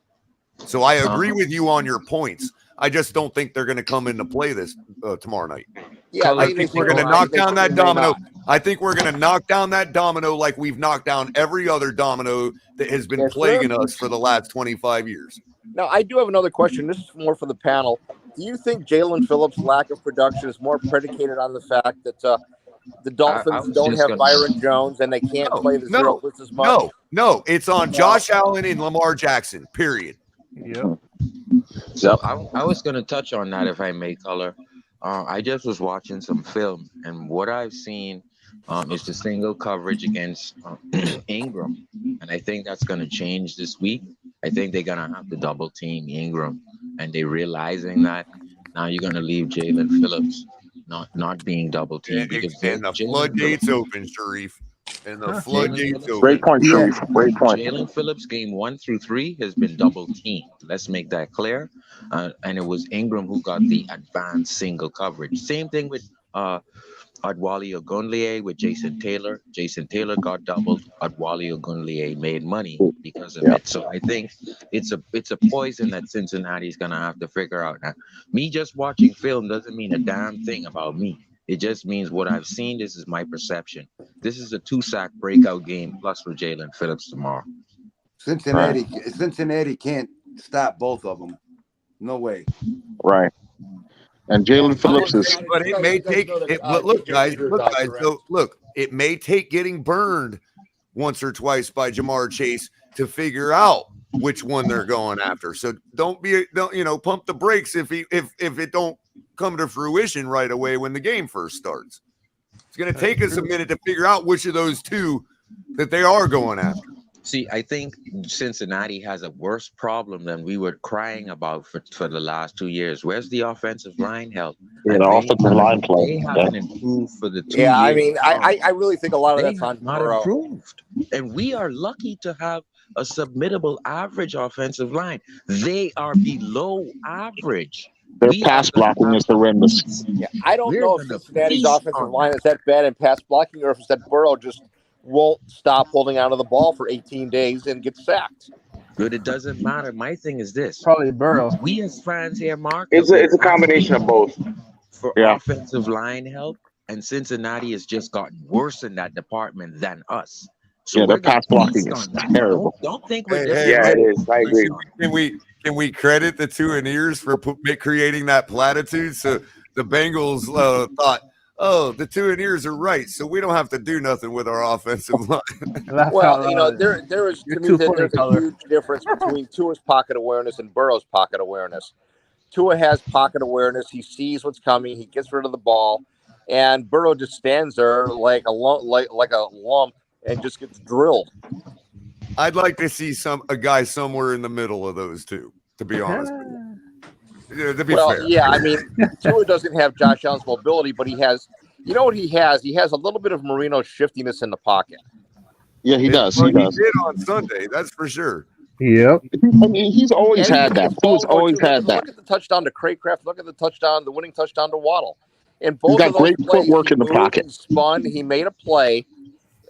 Showed outstanding pocket awareness and hit touchdown passes. The only question with Tua is, and he's answered those questions, has been, the cannon. After he negotiates the pocket and delivers the ball, but he's made, market improvements in those areas. So, it's part of the reason for our success. Now, Bo G knows how to form a proper joke. Now, that's how you do it. That's how you get me to laugh while still coming at me. He says we all know flow sucks, color. No reason to bash the guy. I mean, as if me. Like, that's a joke. That is a funny joke. Just saying. Oh, indeed. I think that's hilarious. I mean, it is pretty funny. I admit Get that. the joke, right? Because everybody knows I'm not bashing Flores, right? So, that's a proper joke. So, do you think, with the style of defense that the Bengals play with them doing press man and running a single high a lot of the times, do you think that they're going to continue to use that in this game, or do you think that they're going to try to play a different style of defense? The Bengals commit suicide. Yeah, suicide if they do. I think you're gonna have to do some sort of high safety against the Dolphins. And by the way, I just wanted to make a point that DJ Reader, the Cincinnati defensive tackle, is out for tomorrow. Is that number 98? I think they're gonna have to do some. Yeah, he's a key run defender, so that's a tough loss for them. Yeah, I was going to point that out, Marcos. Maybe it's the same guy. They've got a guy like they're like 8th against the run and run defense, and it was this guy that was pretty much making all that happen. Yeah, I think defensively double team. Hold on, I think defensively, what the Bengals would have to do to slow down Miami's offense, like if Miami does those trip bunch formations or the bunch formations where they're close to the line, they would have to do some sort of box coverage or try to double Tyreek and try to bracket him a little bit. But I don't know, man. And then maybe play more cover too. But what if they counter? What if Miami counters that with Gesicki playing them in the slot, right? Y'all remember the play against Philadelphia, the opening play, the bomb to Tyreek? Yeah. The Bengals had that same exact defense on the field. All the guys ran to the same spot. The free safety bit just like Javon Holland did, and I'm sitting there going, God, the Jets suck. Yeah. Saying, but did you notice the one thing I want to point out is that the Bengals secondary is appreciably better than what Baltimore put on the field and what Buffalo is able to put on the field, based on where their personnel was at. So it is a much better secondary that you're facing but not as good a defensive line and not as good as linebacking as Buffalo. So, bro, the all 22 corners we all watched up in this type game. of quarterback that I'm not worried Their about. secondary was Swiss cheese, bro. That's all I'm saying, man. Hey, Color, did you notice when you watched the All 22? Real quick.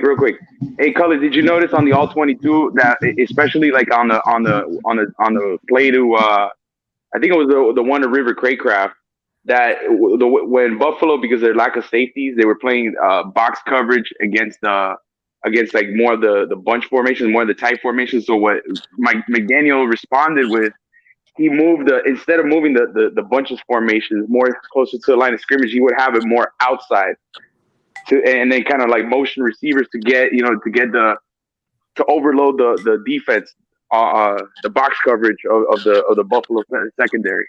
Well, yeah, and it freed up. And I was freed up River Craycraft. Cincinnati secondary. Like we were watching the All 22 last night. Cappy breakdown of it. And their secondary was complete Swiss cheese, man. Their linebackers are all over the place. I could see all kinds of spots where you could easily have Waddle on a streaking slant like he did against the Patriots and just take it to the house. I mean, they're all over the place. Trust me. Yeah. There is nothing but open grass for Tyreek and Jalen tomorrow night. And Eli Apple has been atrocious this year. Like, he has not been great covering receivers, man-to-man, one-on-one. He's been terrible his whole career. And that being said, I did the math earlier. I pointed it out last night. The Bengals have their top 3 receivers, Jamar Chase, T. Higgins, Tyler Boyd, all 3 together have a combined 187 yards per game receiving. Tyreek Hill and Jalen Waddle alone, just 2 receivers, have 220 yards per game. We should roll the Bengals tomorrow night. I don't care what anybody says. I think this is where the matchup lies for the Dolphins. I think the inexperience of the offensive line. Again, I don't think it's Joe Burrow holding the ball, because we still can't even solve stunts to this day. That's a big problem for our offensive line. Guess what? Cincinnati is worst. You guys have to understand that. We're going to win that matchup first, and then everything else will flow after. Maybe special teams, but I think we win this game by putting the passer on the ground. Mm-hmm. This game is one of those games it comes down to, like it has all year. We have got to get the ball in the hands of our playmakers as soon as possible. That wins the game, period. That's it. We got to help this offense. Yeah, we got to help this. I think the matchup we can definitely win is the inexperience of their offensive line first. I think that's the first thing you attack. Yeah. We got to win this game on offense, though, because the defense played over 98 snaps in the hot sun on Sunday. Given I know they're well conditioned team, but the offense has got to do its part by putting points on the board and giving this defense some rest. So if the offense could complement the defense in a big way, I think we have a legit shot at winning this game. I thought about that. Maybe if you get the defense, maybe 25 plays. That's maybe 6 series, 3 and outs. You get them 6 series, keep them off the field. 25 plays, 30 plays. They deserve the rest, man. But we'd have to run the ball in order to do that successfully. Edmonds would need 80+ yards, and also Mostert would need 80+ yards. Tua is going to pass around 18, 16 passes, and that's how the defense gets their reward. And I think you brought up a good point, Sharif. I think given the poor play of the offensive line for the Bengals, and given the fact that that Joe Burrow likes to rush up, like he likes to extend plays towards the middle, he'll try to be nice to throw some stunts like through the A gap and stuff, and overload the middle of the interior. So I think that'll be a good game plan against the Bengals. Quick second. You guys have seen. Hold on, Sharif. You guys have seen that my famous calculator, right? Well, I just used my favorite calculator, right? And I just did some math, and this is good. I'm going to tell you why the Dolphins are going to win tomorrow night, right now. The Cincinnati Bengals are scoring 21.3 points per ball game. Okay. The Miami Dolphins defense is holding teams to 21.3 points per ball game. Okay. The Miami Dolphins offense is scoring 27.3 points per ball game. Miami is going to win this game 27-21. As long as their defense is well rested, I believe that's definitely possible. Yeah, and I was gonna say, I think when it comes to the linebacking and still going to be 45-21. Sorry, Sharif, go ahead. 45-21. Yeah, I think the matchup for me to look at is you gotta possess this ball at least 40 minutes, man, if you're the Dolphins, because I think the defense deserves it. And then 10 days we got off after that. If we do that, Sharif, if we hold the ball for that amount of time, we will the NFL will implement a mercy rule. Yep. Listen, Cincinnati is going to try to counter all that with a short game. They're going to try to eat with Hayden Hurst. They're going to go to Hayden Hurst. 17 games. How many 100-yard games do we want? Because we need a 100-yard game. And they've got to get Mixon rolling. So they're going to be focusing on getting Mixon rolling. They're going to run and doing nothing. We need one running game tomorrow. If we only Hayden have Hurst is going to try to eat tomorrow night. We'll see. If we listen, guys. If we only have 4 100-yard running games this season, we need one tomorrow, right? Tomorrow's a good candidate for us to explore our running game. Defense can rest, man. The thing about that too, we like. Hey, doing did you guys hear? Did you guys hear? What's the news? Hurricane Tua just hit Cincinnati. Oh shoot! Will Tua play? Did the news come out if Tua will play or not? They're not sure yet. Not yet. Oh my God, Teddy! Tua doesn't play. Skyler got to play. I do not look forward to seeing Teddy hit the field. Listen, who's pulling for Teddy to get hurt in the first quarter, man? So, guys, real quick update for our friends on the West Coast.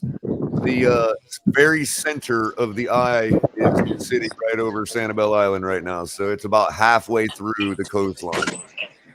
Wow, not good. If Teddy plays, right? He'll shock the shit out of everyone. If Teddy plays, I'm picking the Bengals to win. I'd rather have our third. Everything still applies. Everything still applies. You get the ball in Tyreek Hill's and Jalen Waddle's hands, we win the game. Period. Wide receiver screens, hitches. Come on, that's the same game plan. Movement in the pocket though. Next man up, bro. Yep. But I expect Tua to play. I think he'll play. I makes that decision. I stand with McDaniel. You know, he's been right so far about everything else. So, yeah, man. But I still expect. I would love Teddy to shut you guys up, though. I trust him to have a sufficient game plan for Teddy, just as well as he'll have one for Tua. Hey, but Color, I still expect the Dolphins to play that cover 0 blitz. You know, because I think they trust their safeties and corners enough to play man coverage against their receivers and tight ends. Until overload their O line. Yeah, makes us pay for it because being that he has 15 sacks, people want to say, "Oh yeah, well he overcomes those sacks. He blah blah blah." Yeah, I get that, but as Capitan pointed out last night, that ain't gonna last forever. And every one of those sacks for a defense like ours is a potential to score. Yeah, that's true. But the way they adjusted to the blitz 0, they're playing a lot of their DBs off man, so they're playing deep, they're willing to give up underneath instead of just giving up the deep play. So that's why I say Hayden Hurst. When they study that Baltimore tape, they're gonna look at the Mark Andrews role, how you heard us in that first half, and they're gonna try to replicate that with Hurst, who's a pretty good talent. You beat that 0 blitz by throwing the flats to the tight end. Nice quick pass, 1-on-1 versus the linebacker. You take your 5-6 yards and you come again. That's true. Yeah, good point. I mean, that's just one option. I mean, that's in many ways for skin a Allen, cat. for Josh Allen, it was the running back. It was Singletary in the flat. Correct. Yeah. Somebody. Hey, but Jalen Phillips has got to clean up his tackling, bro. 'Cause he whiffed a couple times. I think it was against Moss, or I think it was Singletary, if I'm not mistaken. Yeah. Let me tell y'all this. To answer this question directly, Dolphins this year's Bengals? No. You know why? Because you didn't see the Bengals coming. We saw the Dolphins coming. We were waiting to see. Tyreek Hill was telling us that Tua was more accurate than Patrick Mahomes. No. You know why? Because you didn't see the Bengals. I'm sorry. I got to jump back up here real quick. This is not too much. What he said. I mean, the Dolphins. Hold on here. I mean, just listen to this first part of the video real quick. We saw the Dolphins coming. We were waiting to see. We saw the Dolphins coming. That is not what I fucking heard, even last week. Yeah. Hill was telling us that Tua was more accurate than Patrick Mahomes. Tyreek Hill was talking about what him and Jalen Waddle were going to do. You look at the Miami Dolphins; they're barely running them. What I'm hearing is the Dolphins made good on their word, and these guys are saying they didn't catch us sleeping because. I mean, Joe Burrow wearing jewelry, acting like he's the king of fucking Finland and shit like that. Yeah. The part Stephen D's forgetting is that they all made fun of Tyreek for saying that. That's right. Stephen A. You mean, not Stephen D. But yes, Hey, yes, including myself, I did too. I thought it was hyperbolic. But the band. Listen. Okay. The fact of the matter is, and then you only got two primary targets in Tyreek Hill and Waddle. Barely anybody else gets passes thrown in their direction for crying out loud. So when you look at what Tyreek Hill was saying about these Dolphins, and you combine that with them having a new coach, obviously an improved defense, I'm just saying. Notice the uplifting, sports music in the background, trying to rewrite history over here. No, we didn't see the Bengals coming at all. Years of ineptitude, wondering whether the hell they were going to be relevant. And they If anybody knows how to ride a bandwagon, it's Stephen A. Oh my God, bro! This guy, good Lord, this is what people are like. I just want everyone to understand. Stephen A. People know who he is because of sports people that pay attention to football, but like Patriot fans, like Dallas fans, they're fair weather fans. They say they like to watch football. They go to football games because they got extra coin, but they're not football people. You know what I'm saying? Stephen A is the EM of national media. He is their literal embodiment of ignorant in this way. The Dolphins, we sat up saying, okay, show us what you got. Love it when he's on your side. We sat up, show us what you got. Come on, motherfucker. Don't even play. So here comes the receipts. Admit it. Yeah. I'll love him when he's on your side, though. Admit it. Negative, bro. I don't want to hear that guy that don't know shit about shit say anything. I love it. I'll take his hyperbole all day long if it's on my side. I don't like him. Now, do I respect him for the game he's playing? Sure. But that's all the respect I got from him. Everything else, it's just it's a phallus to say the least. But the receipts are kept at the second part of the video. Now, they didn't sneak up on us the way that the Bengals did to answer the question. Here it is. Will Hill regret leaving Kansas City? No. This is stupid, bro. Stupid argument. This is the part in which all of the friggin' receipts are kept, because this is what they were saying. Talking football, yes. Let me say this. He lying his ass off. Let's get that out the way. And number two, he should be ashamed of himself, and he should, or he should be immediately drug tested. Lying his ass off, talking about the deep ball accuracy from Tua and being the most accurate quarterback. So that now he's a liar, which he's only proven to be telling the truth. Tua's number 1 and number 2 in all those categories. Well, continue. You're going to try to tell me a dude that you've never even played a preseason game with is more accurate than Patrick Mahomes? If you are really, really serious about that, obviously he is on national television. Stay off the wheel. I mean, right now he is. So listen, real quick. When Tyreek Hill said it, if anyone took it anything other than him gassing his guy up and wanting to prove. I mean, look, I think we even went down to it and we're like, look, it's obvious what he's doing here. He's gassing his dude up. He's the hype man for his quarterback in that way. We could appreciate it. But he was being very truthful in it. Yeah, it's a little bit of showmanship with him. But he was truthful in saying that he appreciates the ball Tua throws the most. That's what he was trying to get the point across. And they just come down hard on the man. They got still a little bit more receipts. Hold on. A little bit more. That comment is so asinine, so utterly ridiculous, so beyond the pale that the brother really should be tested immediately if he's serious about that. You have no reason whatsoever to sit up there and to say something as nonsensical, as ignorant, and as ill-informed as that. And I don't give a damn that you've been in the NFL all of these years. Jeez, bro. It's just hyperbole and lack of substance, dude. That's all it is with this guy. It's always been throughout his whole career, bro. Makes me smile. I love it. Can I make a quick point? After hearing this, Tyreek Hill's gonna have 200 yards receiving, 3 touchdowns tomorrow. Yeah, I'm thinking a 2 touchdown, 180 type of performance, especially because it's in the friggin', the big time. It's a big time game, Hey, we're getting real quick, guys. We're getting accused of. Some of us are getting accused of being silent, and I can actually answer your question, AB, as to why it's different this year than last year. He was 7th, by the way, last year in completion percentage, and he's AB said 4th right now. I have to look, but I don't doubt it. It's somewhere in the top 5. I thought it was more like 1st or 2nd, but I'll have to check it. But when it comes to on target percentage, I believe he's 2nd. And the thing of it is again, if you couple that, this is the part you guys don't want to, that they don't want to add context to. See, one statistic can actually add context to another. He also leads the league. The context here is he's leading the league, in the top echelon in completion percentage, but he's also leading the league as in like number 1 or number 2 in yards per completion.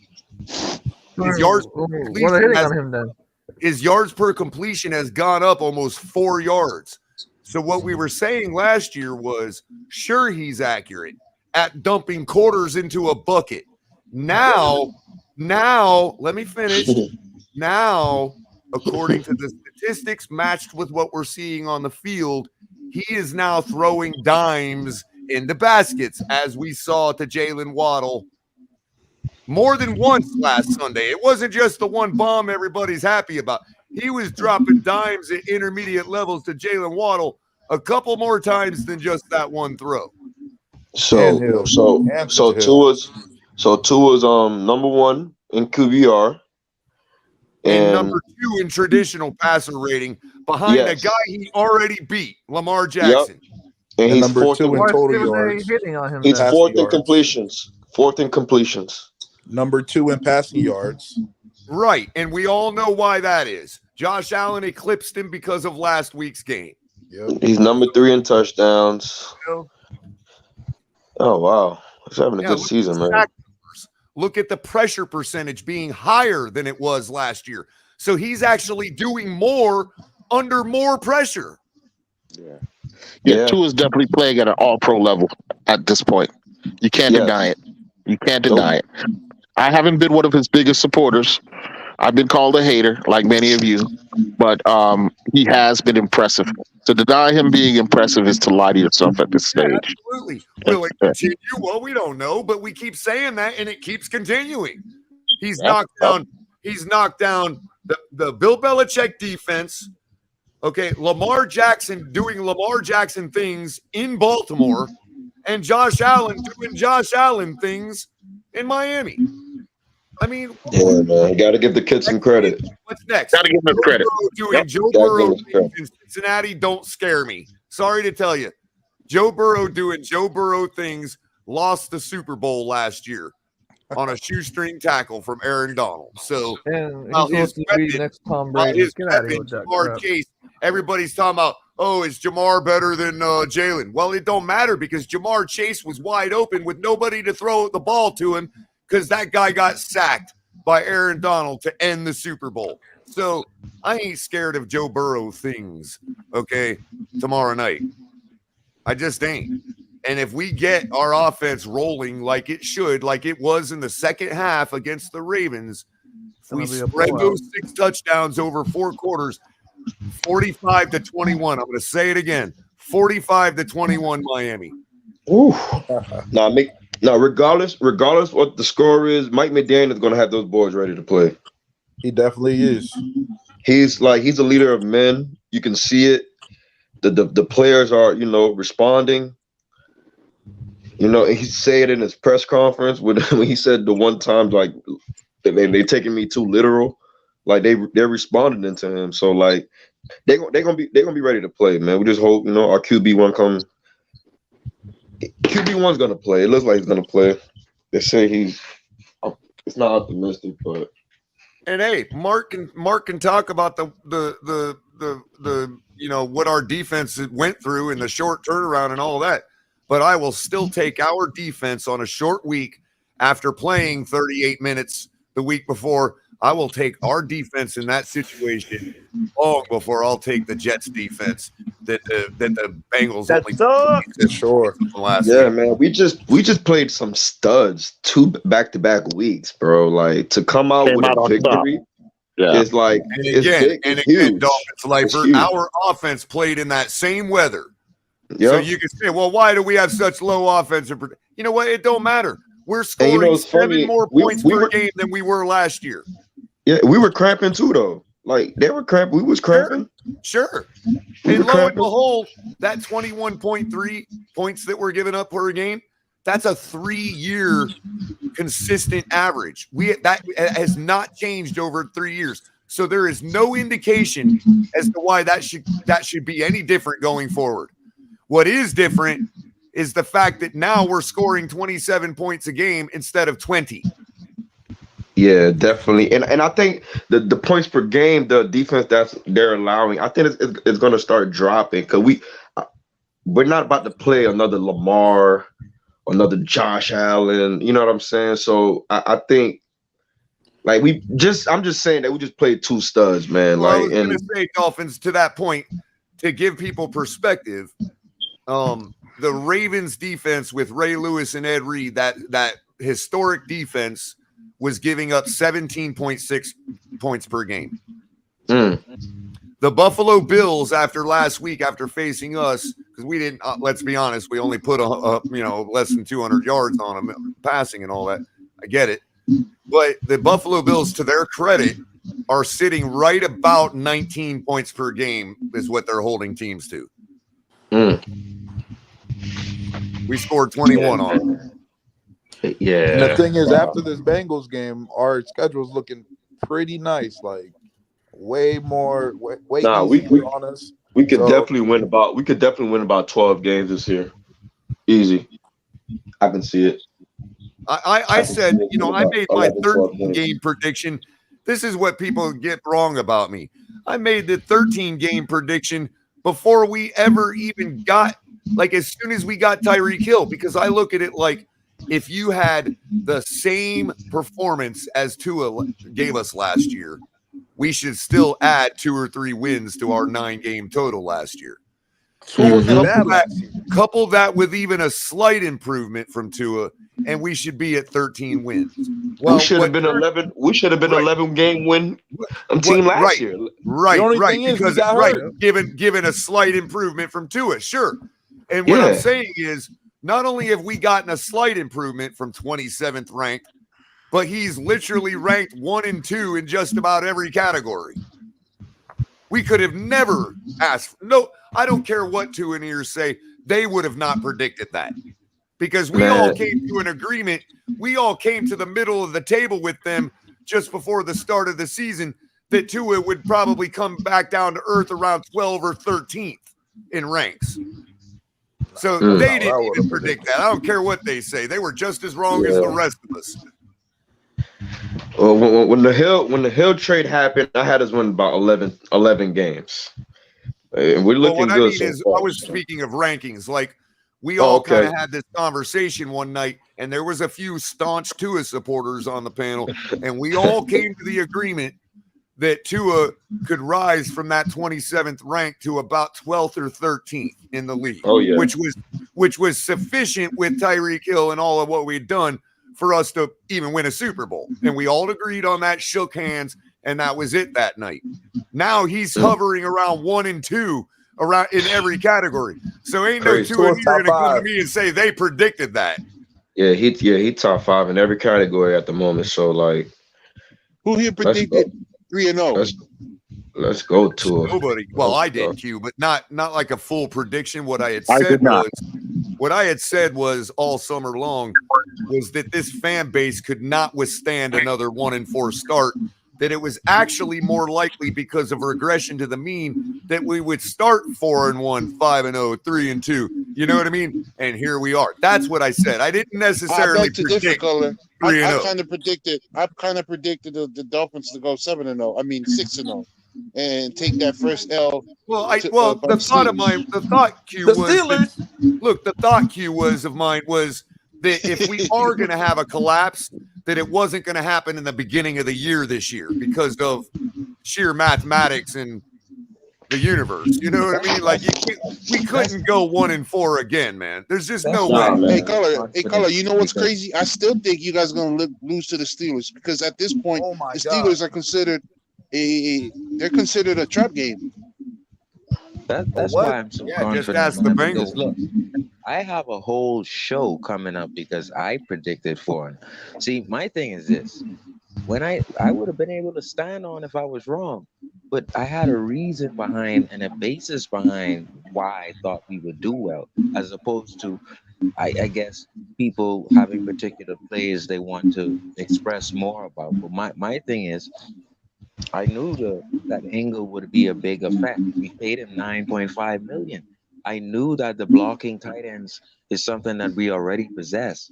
I already knew that the offensive line needed no help. All they needed was what we see now in Engel, blocking you downfield, such and so forth. So despite Tua, me and Color talk about this, I thought that we would be 4-0 despite Tua. What I think most of the fans are looking for is they want to be Tua, the reason why we are successful. Right, Sharif. Because the word that Ali and I used at the time was Mike McDaniel. Hold on. His team. Russell's got some breaking news. Go ahead, Russell. What was it? And it's done. Is that the word Ali and I used was Mike McDaniel, with what we did in his scheming and all that, has made the quarterback irrelevant. And we got heat for using the word irrelevant. Go ahead, Capitan. What's the news?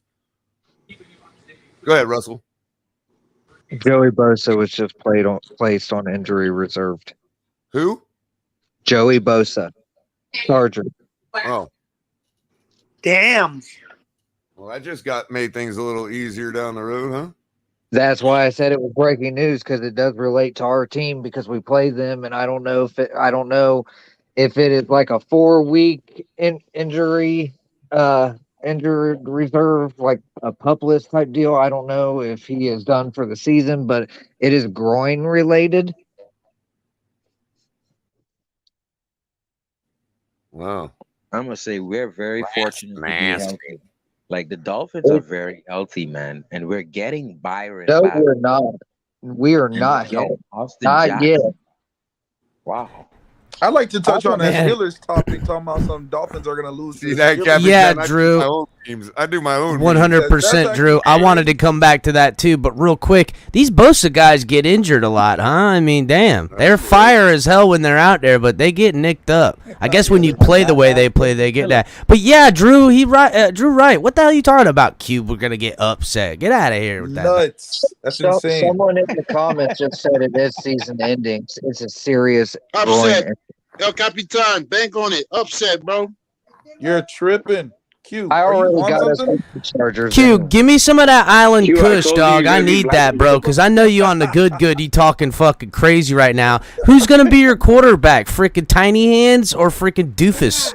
Kenny Pickett, bro. Kenny Pickett.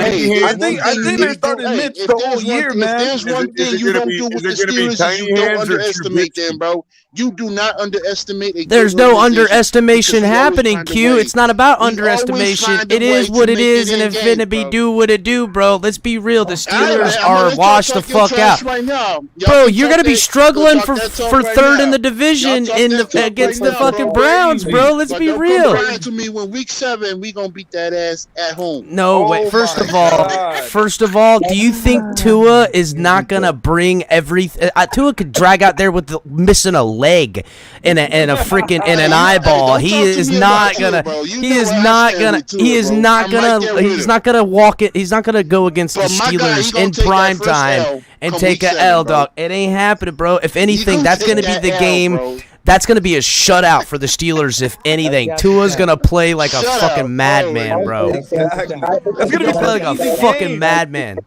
It doesn't mean he's playing quarterback for Pittsburgh. That's really going to be one of the easy games, Q. I don't know what you're on right now. Yeah, bro. I mean, your defense is good and all, but Minka Fitzpatrick can't fucking do everything, bro. Let's get out of here. Bro. There is never an easy game, bro. If you think a game is easy, then you, my friend, are casual. On us, man. The bullseye will continue to be on us, and we like it like that.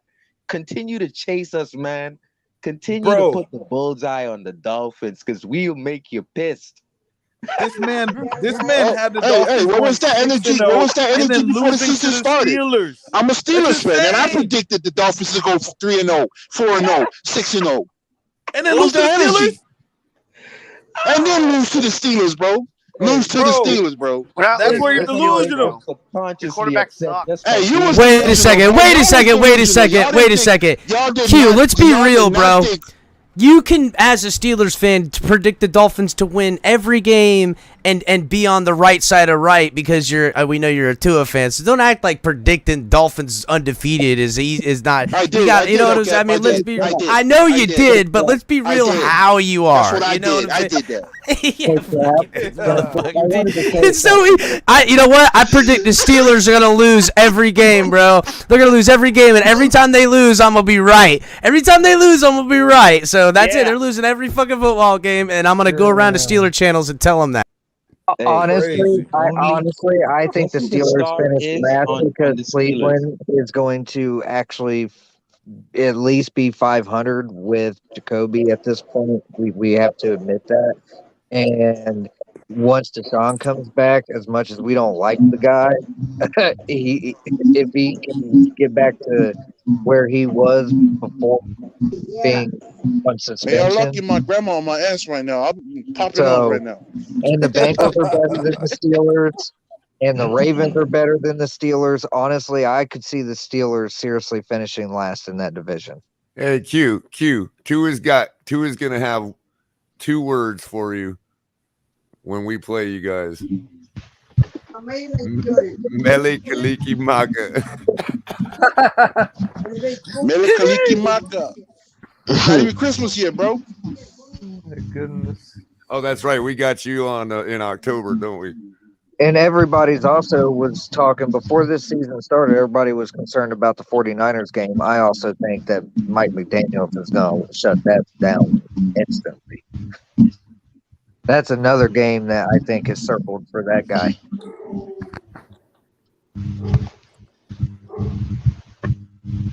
This is what it's all about when you're at the top. 45-21. When we're at the top, expect the freaking tomatoes to come running, come throwing at us, man. We're bullseye on us now. We're the Golden State Warriors now. Hey, who you call a tomato, bro? We're gonna teach the Steelers. You didn't even have confidence in your own team, bro. Come on. We're gonna teach the Steelers how to beat their division opponent tomorrow night. Yeah. I've had confidence. From the Cullen, jump. we've been daddy in that division for the longest, bro. We granddaddies now. I don't know about that. Didn't you see Tua coddling his kid after the game? Tua's everyone's daddy. He's teaching kids how to do it in the NFL as he beat them. Hey, Tua's my guy, but he ain't my daddy. I don't know about that, Sharif. Tua is everyone's daddy. He even have black kids. I did. He your daddy. Lamar Jackson is his first kid. I mean, he is racking up even have feathers black on his kids, chest, man. bro. You know. Hey Q. You see that picture? You see that picture right there on Russell's default picture? That's Tua's son right there. That's Tua's Hey Q. son. Allen's daddy. That's Josh Allen's daddy. Thank you for pointing out my avatar. Hey Q. After we're facing y'all gonna be black and blue after the time we're done with you, bro. That was weak. That was weak as hell, bro. That's right. We're looking through the Bengals. That's right. We're looking through the Bengals. Note, fellas. Seriously, if we win this game, that means that Tua has gone toe to toe with Mac Jones. He's gone toe to toe with Lamar Jackson. He's gone toe to toe with Josh Allen and now Joe Burrow. That is outside of Mac Jones. That is a top group of quarterbacks. I'm sorry, Russell. He'll be chasing Nick Cannon by then.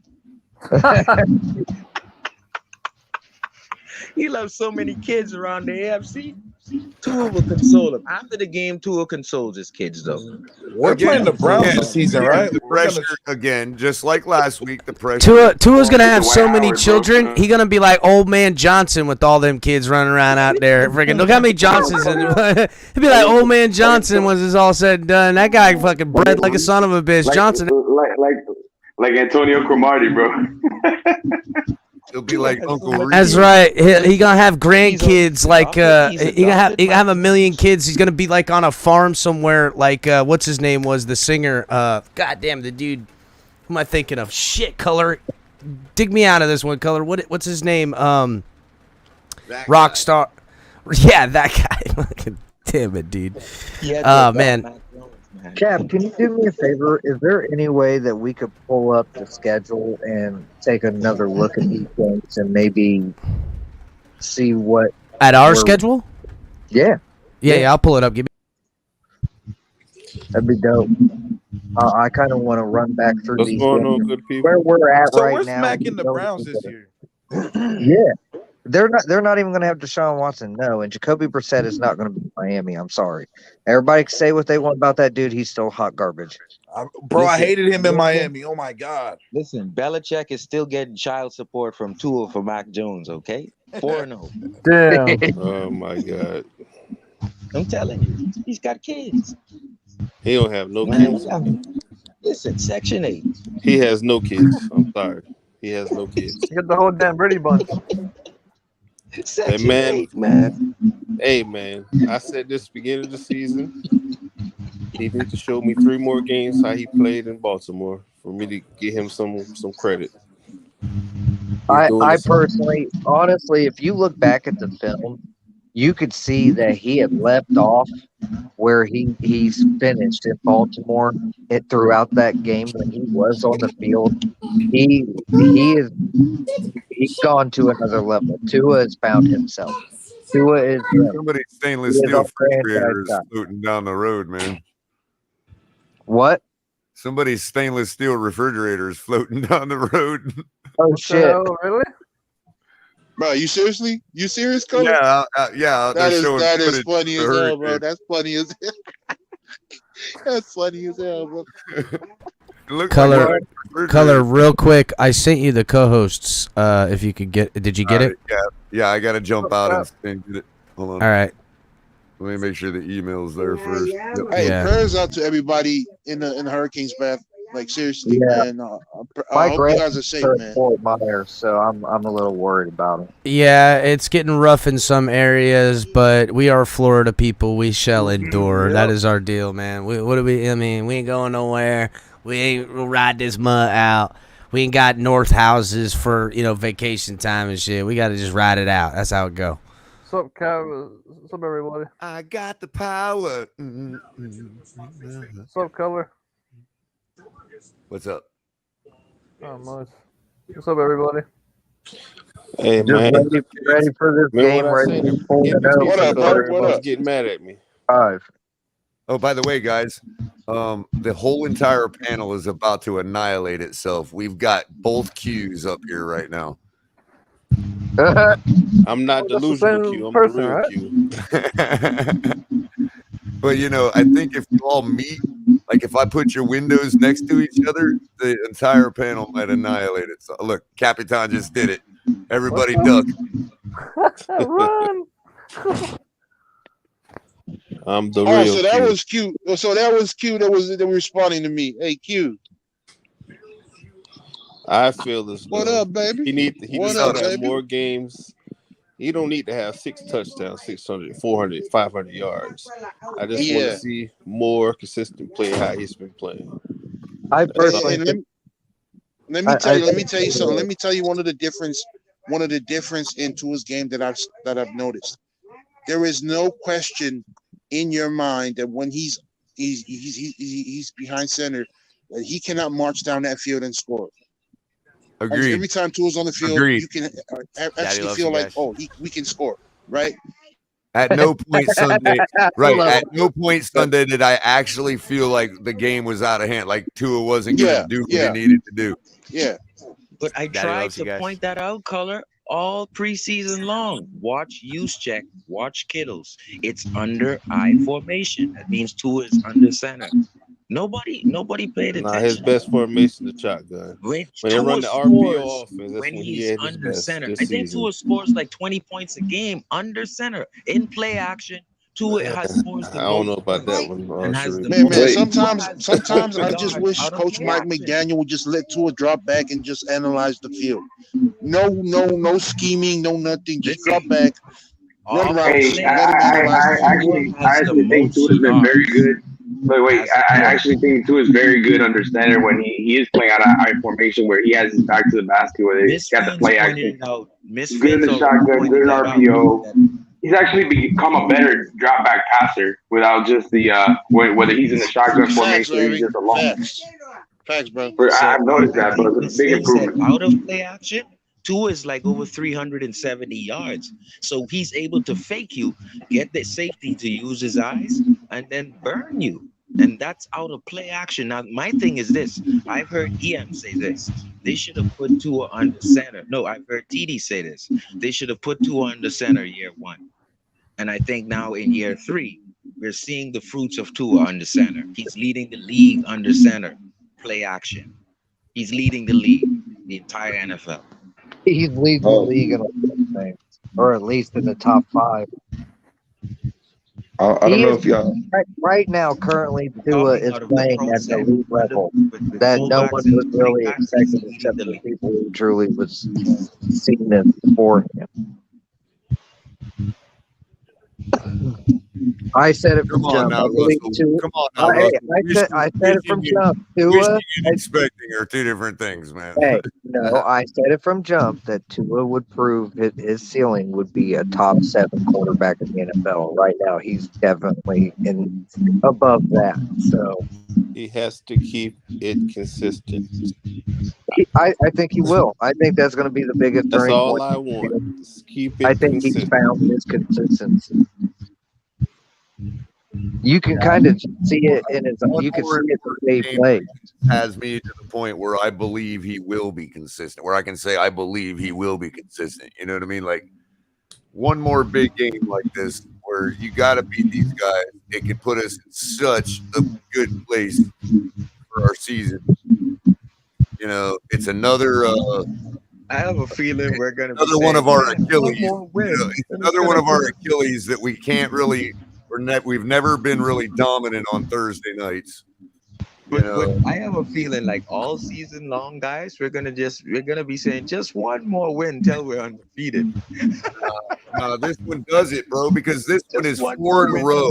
Feel good, bro. This one would be 4 in a row of the top quarterbacks in the league in important games. It puts us in a position where we can realistically say, let's sleep on the Jets. You know what I mean? I had us going 3-1 in these first 4 games, so if we go 4-0, we're definitely exceeding expectations. You know what, Sharif? The only reason, I'll be honest, I'm moving the goalpost a little bit, but the only reason I'm doing that is because there's just one more. and then we don't, he don't really face somebody like that for a couple games. So it's kind of like a good 4-game sample size of the best quarterbacks in the league.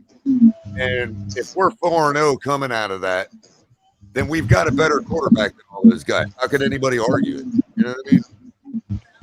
I don't know. That's understandable. I'm scared. I'm scared to give praise right now, Color. One thing That's I all know. gotta I mean, people can still argue. I still give respect to the people that don't argue against me. I'm just saying that for me, I'd be there. I'd be like, okay, yeah. I'm not saying look, when it comes down to other guys in the future, I don't even feel like talking about it. Now, But one thing I want to point out that we never got to talk there's about. always somebody better. Just because you're a franchise guy doesn't mean you're the best franchise guy in the league. So yeah. That's kind of why I have to take another look at the schedule, because I really want to see what it is that we're really looking at now that we've got sample size of this team, and they should only get better. Where we really stand, because considering that they have raised expectations from the fact that they keep winning, our record They haven't done nothing new for me. Exceed what we originally. They haven't done nothing new for me. I expected this. I haven't learned a damn Hey, thing through. is it crazy for me to say that I think Chase Edmonds is a better fit for this scheme than Mostert, and a better running back? I think you guys had their expectations too low, because this is why I said watch Kittle and watch Juszczyk, because you'd understand how easy the offense will flow. It takes time, but like you guys are surprised and they've overcome expectations. Some of you wanted 2-2, like. And I'm saying, I haven't learned a damn thing. I haven't learned a damn thing. We did beat the Ravens last year on Thursday night. So yeah, now let's do it in somebody else's house. Hey, can you guys imagine us coming into Cincinnati and beating the defending AFC champions after we already took out Belichick, 6-time Super Bowl winner? We took out Baltimore, and we took out the Bills. It's more than imagination now, Jan. It's that probable. would be great, it's man. Probable. No, I know. I'm still riding high on this 4-game stretch, bro. I just can't wait for tomorrow, bro. After tomorrow, if we win, bro, I'm going to sit back, assess, and analyze everything we did right, where we could go better, because we're going to have a long stretch of, resting and get ready for the next game. The only one that kind of worries me on the next stretch is kind of the Vikings. I don't know how y'all feel on that. Even if they drop that game, that's the game I would rather them drop, because it's against an NFC opponent and it's going to have little to no effect outside of the fact that we're fighting the Bills. Right. So, and honestly, they're not really as good as I was expecting them to be. The Vikings, I honestly expected them to be one of the undefeated teams at this point, considering the talent that's on that team and the teams that they have faced. So for me, they've been kind of underwhelming. I'm honestly, it's maybe the Chargers. Green Bay, not sure. Yeah, Green Bay, maybe. Yeah, Green Bay more than the Chargers, in my opinion. Would you guys seriously be worried about any of those teams if we beat the Bengals tomorrow night? Well, I'm saying in terms of the most competition, it's going to be the Chargers, the Green Bay Packers, and Buffalo. Right.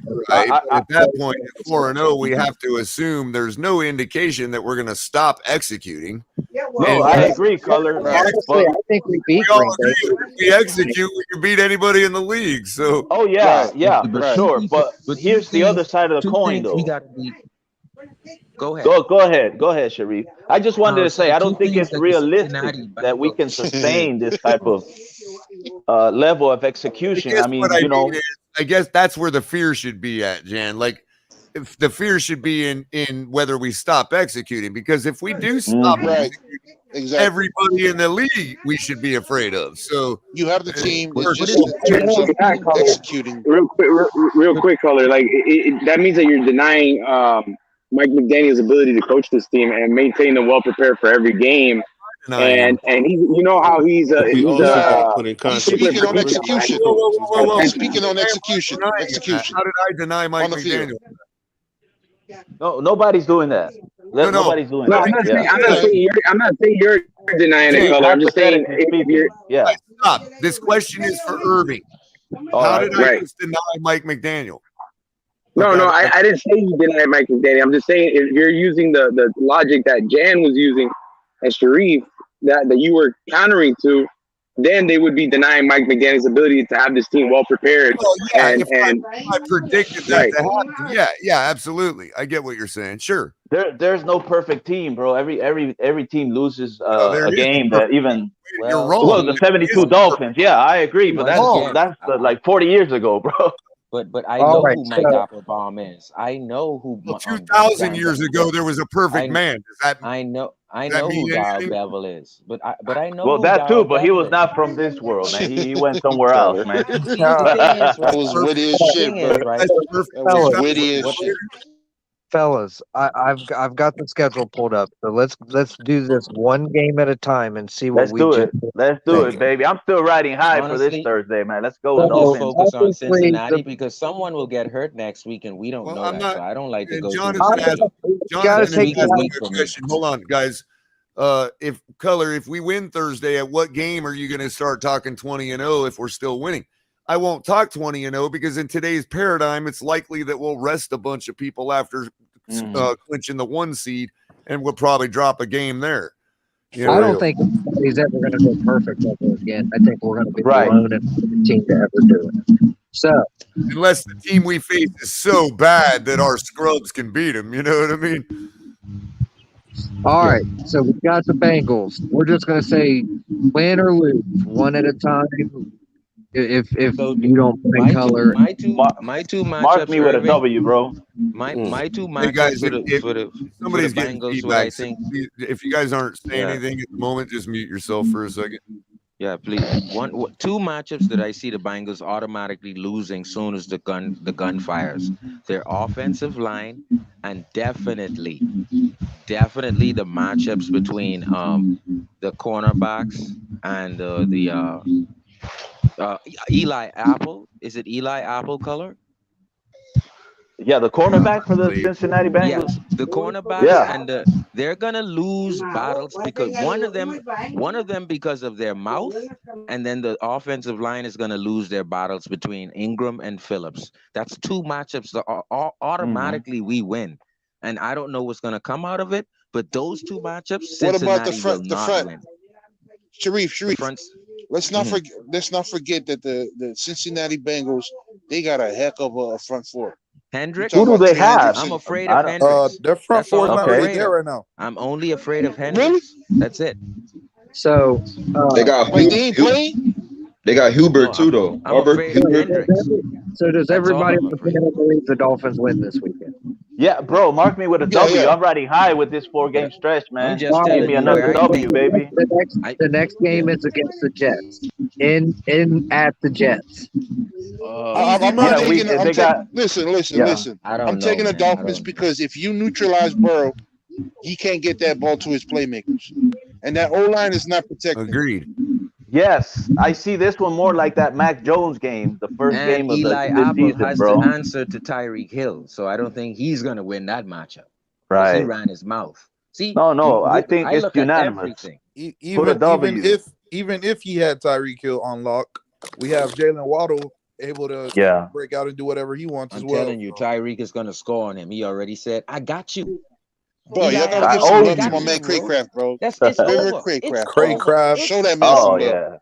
Yeah, Craycraft. He's doing it, bro. Yeah. I love what Sheffield's doing. Some of us small predicted, things, bro. As great. some of us predicted he would. Thank you very much. Yes, sir. I remember that, Colin. Guys, check it out. We're 50 subscribers away from 4,000. So everybody, make sure you hit the like and share. Make sure you're subscribed if you haven't already. If you're on Facebook or Twitter, come over and give us a subscribe. Get us to 4,000. Donate to the channel, guys. We appreciate every bit of it. All those who have already supported us and continue to support us, including many of you up here, many of you in chat. Appreciate everybody. Dolphins Life, you've been getting a lot of feedback. That's why I keep muting you, bro.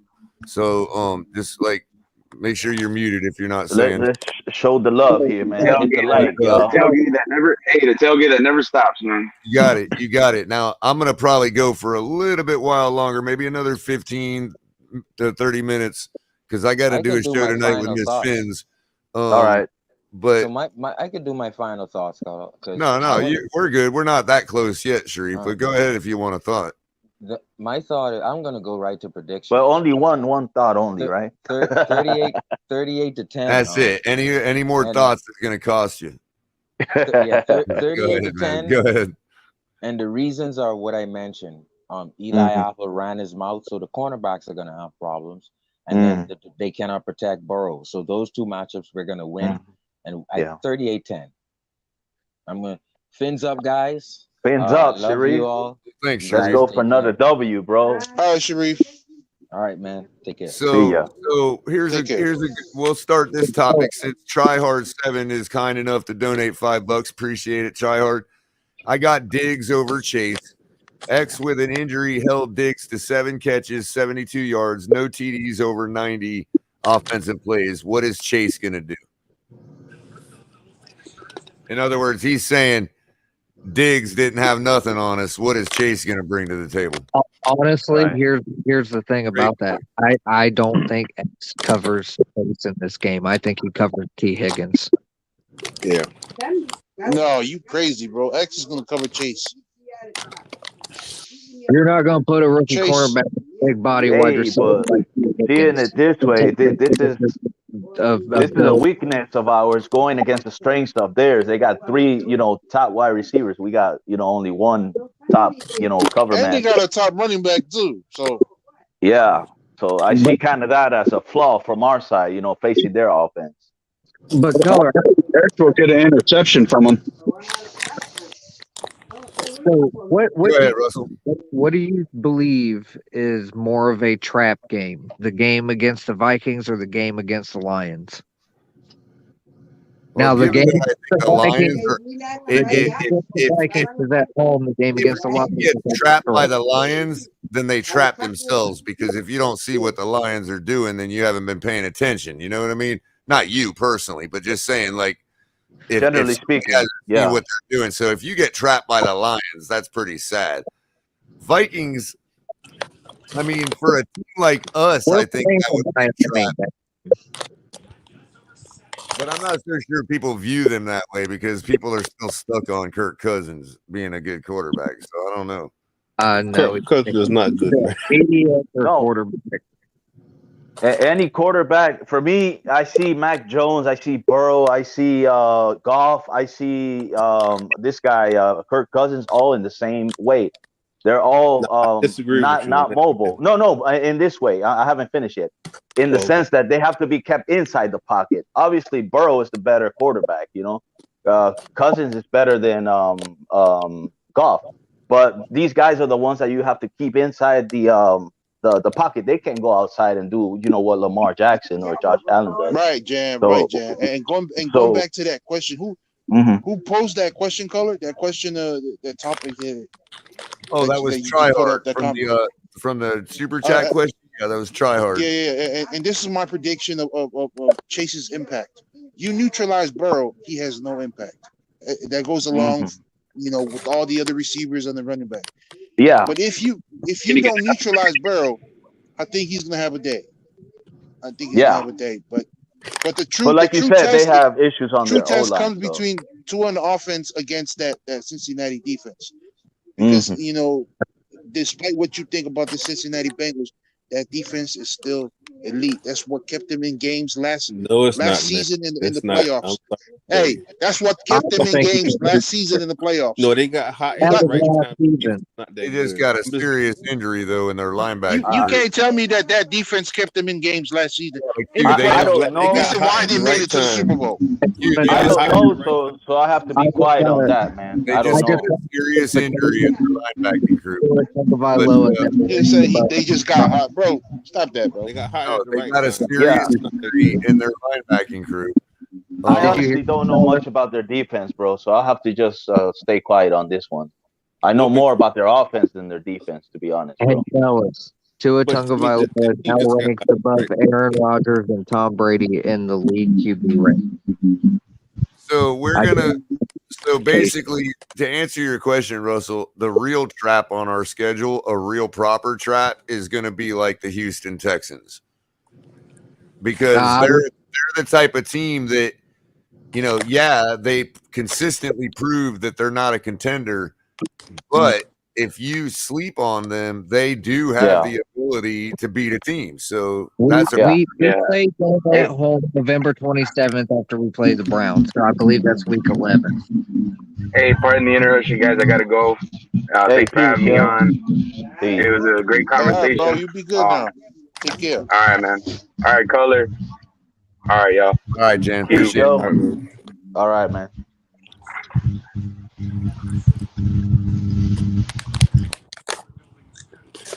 Man, Dolphins lifers got some humming going on. Yep. All right. So we're at almost 3 hours, so I'll probably go ahead and let you guys start wrapping it up. So we've got the Bengals, then the Jets, the Vikings, Steelers, Lions, Bears, Browns, Texans, Niners, Chargers, Bills, Packers, Patriots, Jets. That's what we've got left on our schedule. Right. I think that we have a really good chance of winning this division. We need to win tomorrow night. I'm super excited. I can't wait. I tell you what, these game days are just taking forever to get here. So, on that note, this one. They are not this one, but it's nice. But it is nice. You got to admit that we get to go right back at a top team to continue. Like, it would suck if it was every other game is a top team. So this argument about Tua continues. You know what I mean? But like we get all 4 of them right in a row, and if we come out of this 4-0, regardless of whether you're ready to say he's a franchise guy or not, at least we can stop the bickering, because there's nobody that should be even bickering at that point. Right. We have to roll with what we got and hope for the best at that point. You know what I mean? Yeah. But outside of that, I'll say that it's a W for us tomorrow night. I'm going to call it 34-24, and Tua's going to have an excellent game. He's going to continue to prove why he's our guy. I think we actually see some fireworks tomorrow night. We're going to see some more big plays. And fins up, guys. I'm ready. I can't wait no more. Sure. Fins up, bro. Take forever to get bro. Right on, Russell. Appreciate you, buddy. Appreciate you, fellas. Thank you, Russell. Dolphins lifer. It's not really a sound. It's just humming. It's like feedback coming through when you're not on mute. So like maybe the gain is a little too high or something. But I would say Q's next, but I don't know which Q I'd be talking about. Right. Well, just the real Q. So my thing I'm is, a real boy. I want Tua to keep playing consistent how he's playing, and I want the defense to keep getting better every game. That's what I see. Because when I act scared, when we play a game, we win.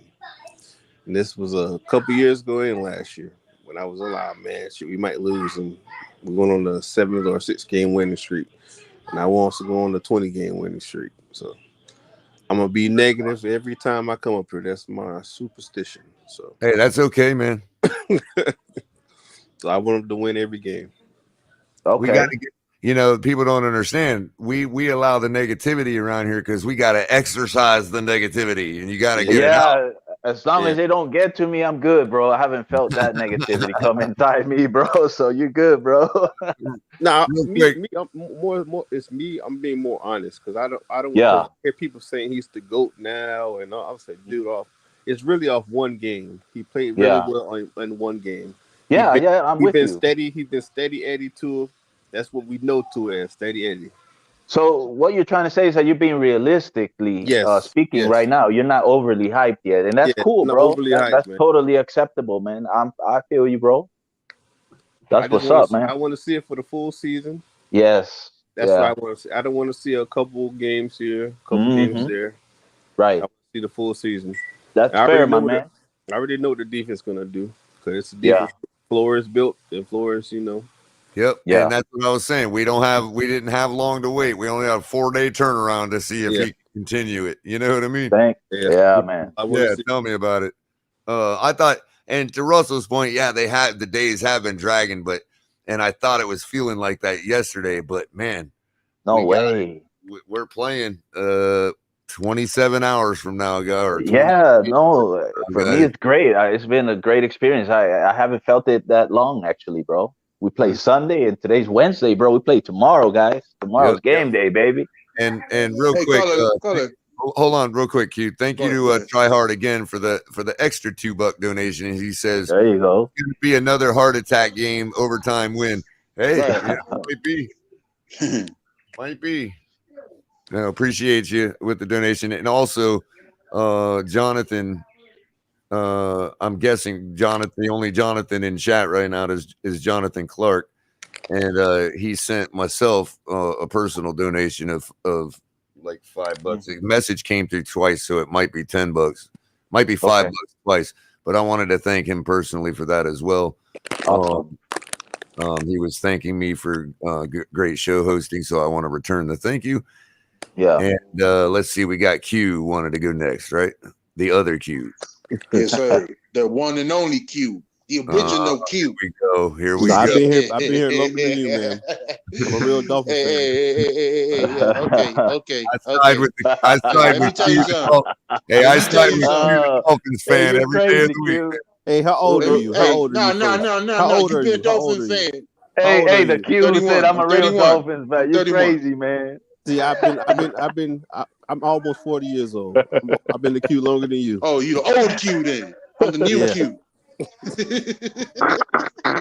Y'all crazy, bro. Y'all crazy. No, okay, check this out. Man, you cannot tell me that after what you saw this past Sunday, that wasn't game enough to give you a sense of what this kid, Tua. I mean, this man, bro. Stop calling him a kid, bro. I hate when you guys call him a kid, bro. He's a man. No, I don't. He got married. No, I don't. He got married. Right. He has a ring on his finger. This man has the capacity. He's capable of bringing you back in games, bro. Mm-hmm. And so you say, "Oh, I gotta wait until this game tomorrow to really see." Man, Buffalo was game enough, bro. That was the biggest. It's bigger than this game coming tomorrow. Buffalo is it. Y'all keep calling him a kid. They might go after his wife for statutory, man. But check this out. This is my prediction for tomorrow's game. It's gonna be 28-17. Defense gonna have a day. Defense will have a day because that O-line protecting Burrow, they cannot protect nothing, bro. They cannot even protect you from an unexpected pregnancy, bro. Trust me. There you go. Tua's gonna throw for 3 tubs, and then I think Chase Edmonds gonna run in for 1. And that's it. Color, great show, brother. Thank you. Have a good day. Y'all be good. Good, man. That's what's up. Now we got Dolphins lifer left. Then I'm gonna kick you all out and end the show. Hey guys, I just want y'all. Y'all should go check out OJ McDuffie interview on NFL Network. He was up there earlier, and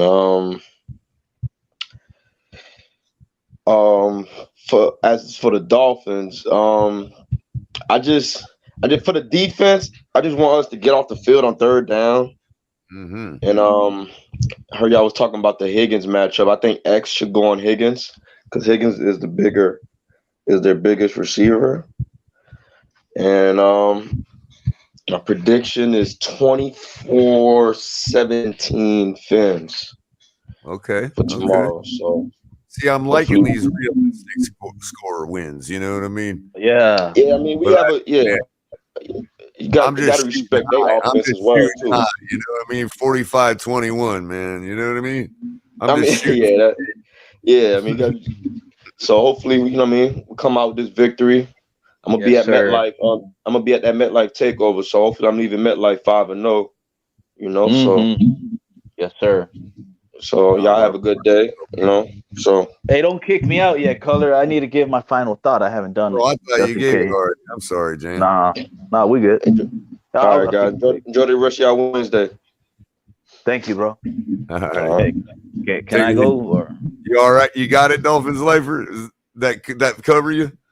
Yeah, definitely, man. You gotta have a good day, bro. Yep, you too. Appreciate you coming by. All right, Jan, give it to us. Oh, bro, I've been riding high, bro. This 3-game winning streak, and I'm taking it over until this Thursday coming up, bro. I'm just still on that three-game winning streak right now, riding that train onto the 4th one. And bro, I'm just so happy. Tomorrow's Thursday. Tomorrow's game day. Hopefully, we can come up with another W, bro. I'm not gonna throw any score predictions because it'll just be throwing numbers, bro. And I just want to see us, continue this, bro. Continue winning, executing, bro, making plays. Really and just that's the key, bro. I think given execution, we beat anybody. Yes, sir.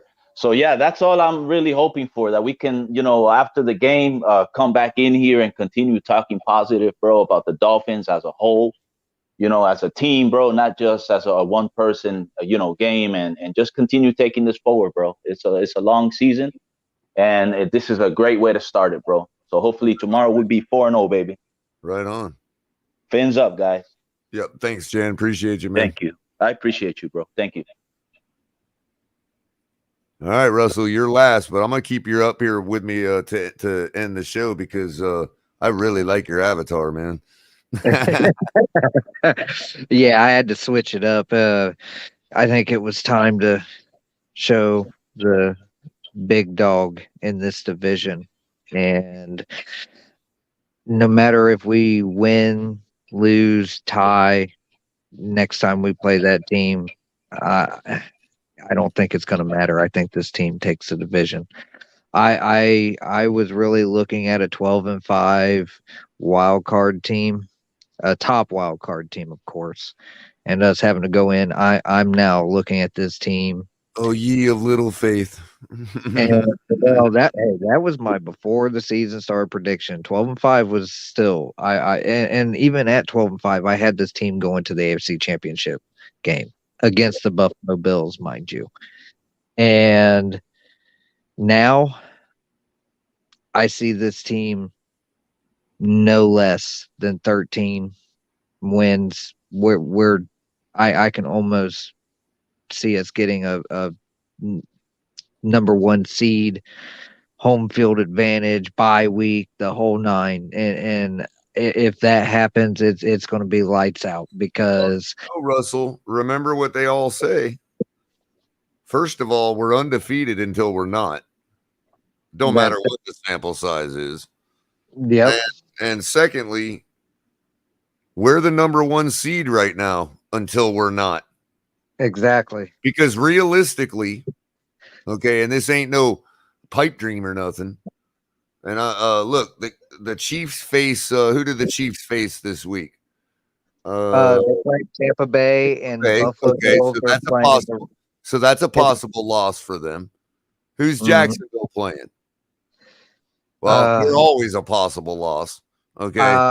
Who are they playing? I think they're playing the Colts, maybe. Right. So they're always a possible loss. We could lose the game tomorrow night and still be the number 1 seed in the AFC with a 3-1 record in our first 4 games of the season. That is phenomenal. We are under zero pressure tomorrow night. Because again, I made this comparison to the Bills last week. And as we found out, the pressure was on them, given what happened when that pressure exploded into petitioning OSHA to do something about the heat in Miami. The most ridiculous thing I've ever heard in my life. I know. What about the Ice Bowl and the emergency came down? Sure. We wrote a book. We all wrote a book yesterday on all the what ifs. You know what I mean? It's just like Jesus. Oh God. Anyway, and I'll say the same thing about the Bengals. I just stated what it would be like tomorrow morning or Friday morning for us if we lose. Now on Monday morning, if the Bengals lose, on Friday morning, if the Bengals lose, how do they feel? How does it affect their 1-3 asses? It's definitely not going to bode well for See what I'm them. I saying? think Zach Taylor is, if he's not careful, he's going to end up on the hot seat, because I tell you right now, being in Ohio, I hear a lot of things about the Bengals, and most of the fans are pointing to poor play Right, calling. because you know they're not going to jump off aboard of Joe Burrow. No, they're pointing at poor play calling. And essentially that's what they're throwing their fits about, and Zach Taylor better watch his ass, so to speak. Now here's the other plus side for our defense in particular. The weather here tomorrow is going to be in the high 60s, and our lows are going to be in the upper 40s, low 50s. You up in So Ohio? it's going to be yes. Okay. I'm 45 minutes away from the Oh, Cincinnati we got Bengals. you holding down the fort up there as well. We're Yeah, good. my brother and my nephew are going to the game. We're good. I ain't worried about it. 45 to 21, people. 45 to 21. And let people call us crazy all they want, Color, but we keep talking about we're undefeated until we're undefeated. I want to ask you a genuine question. Let's say we're 15-0. Do you say screw it and go for it all and try to go for the undefeated season, or as a head coach, would you be sitting people? Because what if it gets to that point, they really have to make that decision? But no matter what the decision and no matter what the outcome, the fan base will be divided on it at the end. You know what I mean? Well, that's a fact. Me personally, it's Miami's. It's what, 50th anniversary, right? Well, is again, it? Yeah, and here again, Russell, 50th anniversary. But it comes down here again, though, it comes down to what people forget about the team. And this is what I was saying to Buffalo last week. If you want to consider yourself a contender and you want to consider yourself one of the top teams, a team is 53 men, not 22. So if Buffalo was a contender and their entire team was a contender, they should have fielded the number one defense last week, and they didn't. So what I'm saying is, if we're 15-0 and we're resting players, well, that's no different if they were injured. Are we a perfect team or not? Well, the team is 53 guys.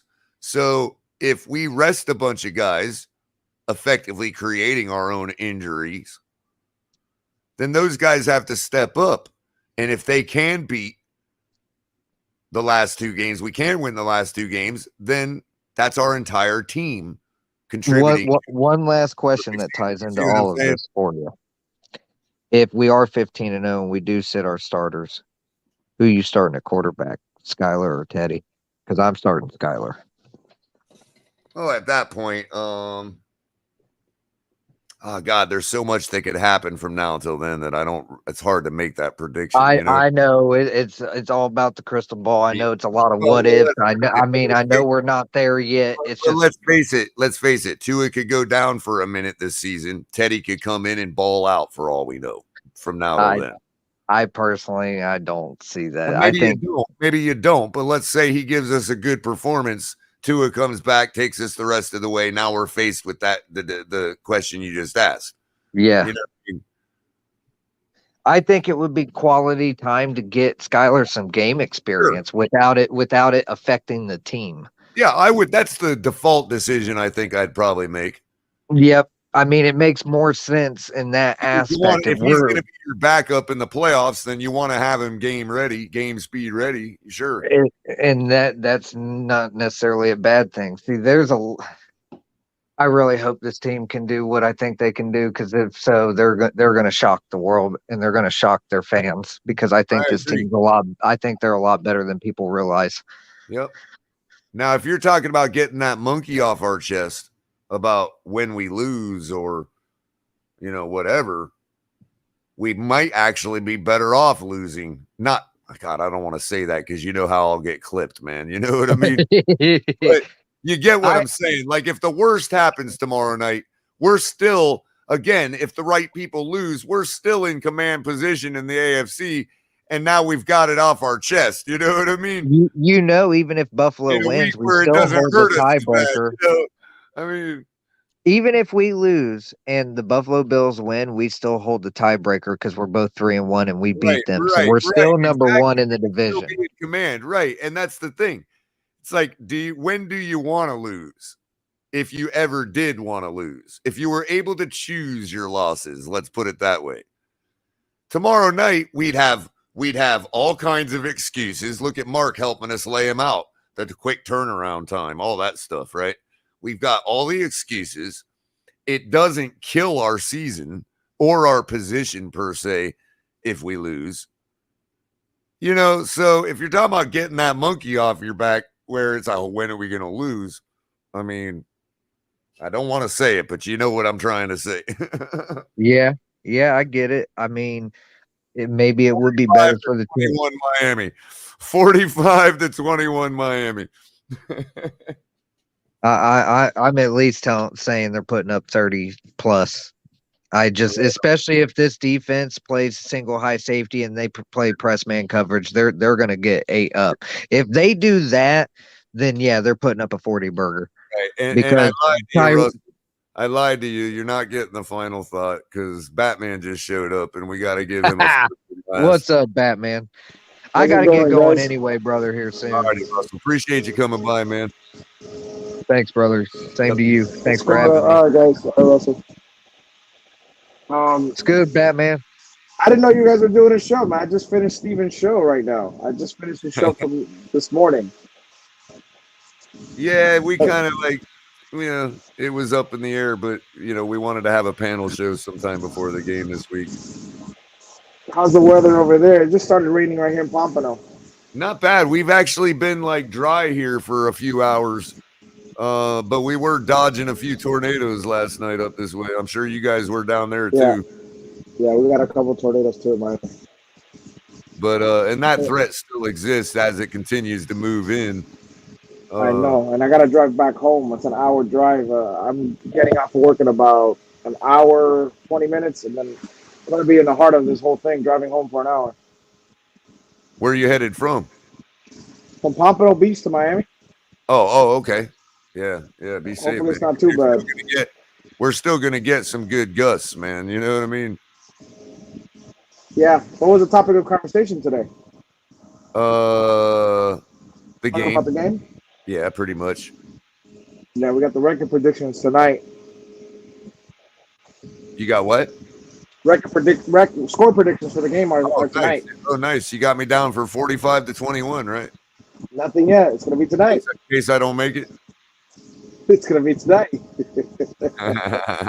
34-24. 34-24. Okay. I'll be doing football talk with Miss Finns at 8:00 tonight. I'm going live a little earlier. I'm going live at 7:30. If I get home, 7:00. But 7:30 probably. Yeah, I changed the time. I might get out a little earlier. We are working tomorrow, so that's why they're letting us out a little earlier today. Right on. So what do you think, man? I'm excited. From what I've been hearing, Tua's going to play. I'm very excited by that. I'm hearing Armstead's going to play. Obviously, a lot of the guys that were out, they were injured.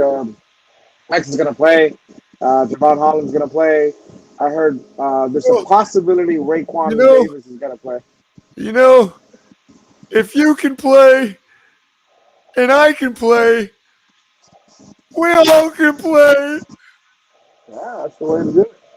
Play for each other on the same team, baby. Win the championship. Impression. Sorry, that was my Rocky IV impression. I'm excited. I really am. I know that the narrative people. I know we're 4.5 point underdogs, right? Going into the game. I love it. Oh, now it's 3.5. It was 4.5 yesterday. It was 3.5 to start. I thought. I don't know what it's. Oh no! To start it was 6. Then it went to 4.5, and now that's what I saw yesterday. 4.5. Last time I looked, it was 3.5. A 10, a fucking 10, gentlemen. I rather be underdogs going forward for every game. Keep that underdog mentality, and then just hit them in the mouth. In the game, Sundays or Thursdays, whenever it is we play, hit them in the mouth. That's what I like about it. Oh yeah! I'm wishing the best for this team. I love this team, and I'm starting to believe the hype where people are saying that if Tua's healthy this game, we're gonna see the first game where all three facets of the team are playing on all cylinders. Special teams. Daddy loves you guys. That's gonna be awesome to see all three. Like I need special teams to show out.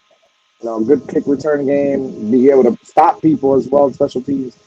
We're forgetting about that aspect of the game, and once all three get rolling, that's gonna be a scary thing. Oh yeah, man.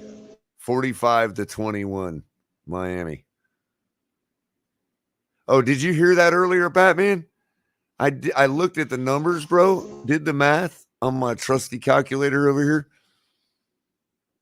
You know, the Dolphins are giving up 21.3 points per game, right?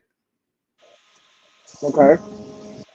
The Bengals are scoring 21.3 points per game. Interesting. We're scoring 27.3 points per game. So what do you think about an automatic win? Yeah, what do you think about a 27-21 score prediction? Be nice, that would probably be really accurate. Honestly, I could see something like that. Yeah, Russell, because what indication do we have that those trends are going to change? The trend that I could see changing is that they score more before they score less. A win against I'm talking about Miami. Right. But I'm saying for them about their trend, like a win against the Jets is supposed to convince me. They're not. I don't even know if they can. Man, it's going to be tough for them to score 21 points against this defense. We are stingy in the red zone. Yeah. And Batman, another thing too. Both ways too, Russell. Both ways. We're good at the red zone. Oh yeah, offense. Them up. Oh yeah, red zone offense is amazing as well. Yes, valid point, Batman. One other thing, Batman, was that they took 37 minutes last week to score 27 points. We took 19 minutes to score 21. Yeah, they scored 3 touchdowns. That's what somebody said. Last thing I caught on Steven's show, 19 minutes, 3 touchdowns. So we would have got 40. We would have got 6 again. Something like that. I mean, maybe not, because maybe the game would have been coached different after the 4th or 5th touchdown. But suffice it to say, they took a lot longer to only score 6 more points than us. Well, the most intriguing part of this game for me is, and I'm curious what your thoughts are as well, Batman, because we've already kind of discussed this, is the fact that the Bengals typically play man-to-man coverage and single high safety. And if they do that, this game's going to be more like 38-20 or worse. Because they're not going to be able to go one-on-one with both Waddle and Tyreek. It's not happening. And Batman, I forgot to add, they took 37 minutes to put 27 on the Jets defense. We took 19 minutes to put 21 on the Bills defense. Well, I think it's going to be a high-scoring game. Big factor in the game going forward is obviously the pressure that we can get to Burrow, the pressures from our defensive ends, our defensive tackles. I'm monitoring the situation with Al Collins, if he's going to be injured or not, because Agba's going to eat all day if Collins is out. And obviously, the one guy that we all preach that we want to succeed tomorrow's game, Jaden Phillips. We want 2 or 3 sacks, breakout game. Break out of his shell. Be very nice to see. I'm very intrigued to see how we defend the third receiver. We put Crossing. Do we put Coleman? Needham. Yeah, with Boyd. Either Needham or Crossing. Like, who's gonna? Like, what are we gonna do? Between that, are we gonna lean? Are we gonna try to double that matchup? Like, I'm wondering what the Dolphins are going to try to do, because they have a high-powered offense. And like you guys mentioned yesterday, this is probably the best offense we'll be facing, taking away the quarterback position, because obviously what's his face? Josh Allen, a high-powered offense automatically because of the quarterback position. But yeah, as far as the receiving set, the running back, they have a very good offense, all-around good offense. And I'm intrigued to see how do we go toe-to-toe with an offense like that. Well, that's kind of my point, Batman, is do you think that Cincinnati is going to stick with their typical defensive coverage as playing single high safety with man-to-man, or do you think that they're going to change and play zone and be cautious due to the weapons that we have on our team? The thing is, it's in their best interest to play man because with the single high, because we all know Tua is a savant. If you show any kind of zone defense on him, he's gonna tear you apart. He's gonna tear you a new one. So it would be in their best interest to play with the single high safety, play man. But you know, what I want to know is it's how. What are we talking as far as health for Tua? Is he going to have any mobility? Is he going to be like Burrow, where he's going to have to be able to sit in the pocket? Is he going to have that spin move in him as far as strength of his body with that back injury? He looked good after the injury last week. I don't know why people are thinking so hard about it. Things like that, color, they stiffen up, especially if you haven't practiced. Because remember, they've been resting, so things like that can really lock up on it. I am pretty sure Nick Hicks is got those things on his mind, bro, and making sure he's loose. You know what I mean? Yeah, his trainer supposedly said he was good to go. I don't think Nick is all of a sudden going to drop the ball after doing the job he's done with Tua over the last year or two. You know what I mean? I think Tua will be just fine, to be completely honest. In fact, I think that's that putting a lot on Nick, but I'm not trying to do that. I'm trying to give the guy a compliment. You know what I mean? Think about this. Everybody says that Mike McDaniel's a mad scientist, right? What if they're overblowing his injury to make them think he's not as healthy as he actually is to confuse the team? I mean, coaches do it all the time. That's always a possibility. Like McDaniel said, if this would have been a full game week, they would have milked that. Tua would be questionable.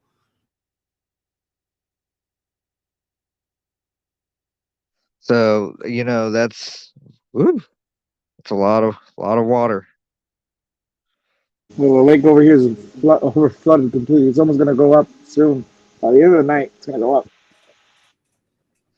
But yeah, I mean, I'm personally fairly confident in this game, even with the defense being on the field. I mean, they're going to probably be slightly fatigued from that game, but playing in cooler temperatures, they're not going to be, I'm not really worried. And they're playing against an offensive line that is not the Buffalo Bills offensive line. Even with the injuries the Buffalo Bills suffered on the O-line, their O-line is still better. So it comes down to the same thing as last week. If a track meet breaks out, then it's going to come down to whose defense endures the longest. And I'm still going to bet on our defense every day of the week.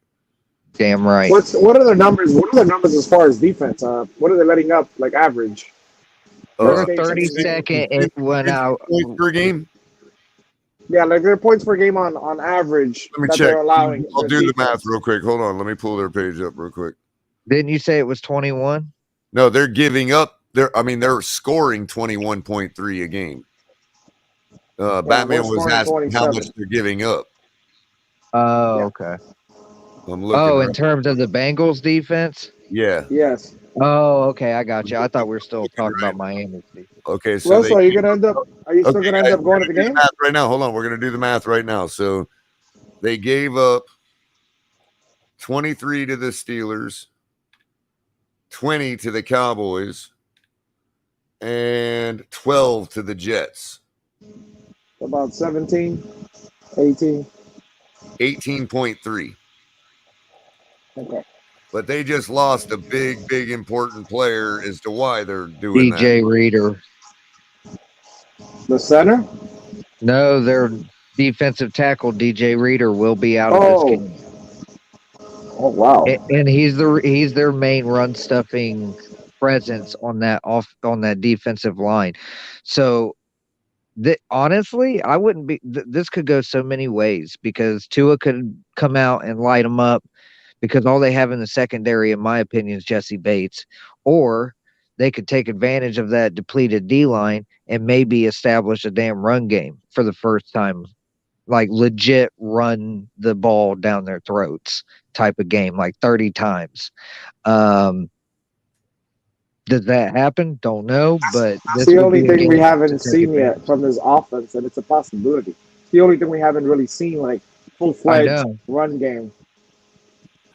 And let's Maybe face this it, is the game Mike McDaniels and establishes let's face it, that 18.3 points a game.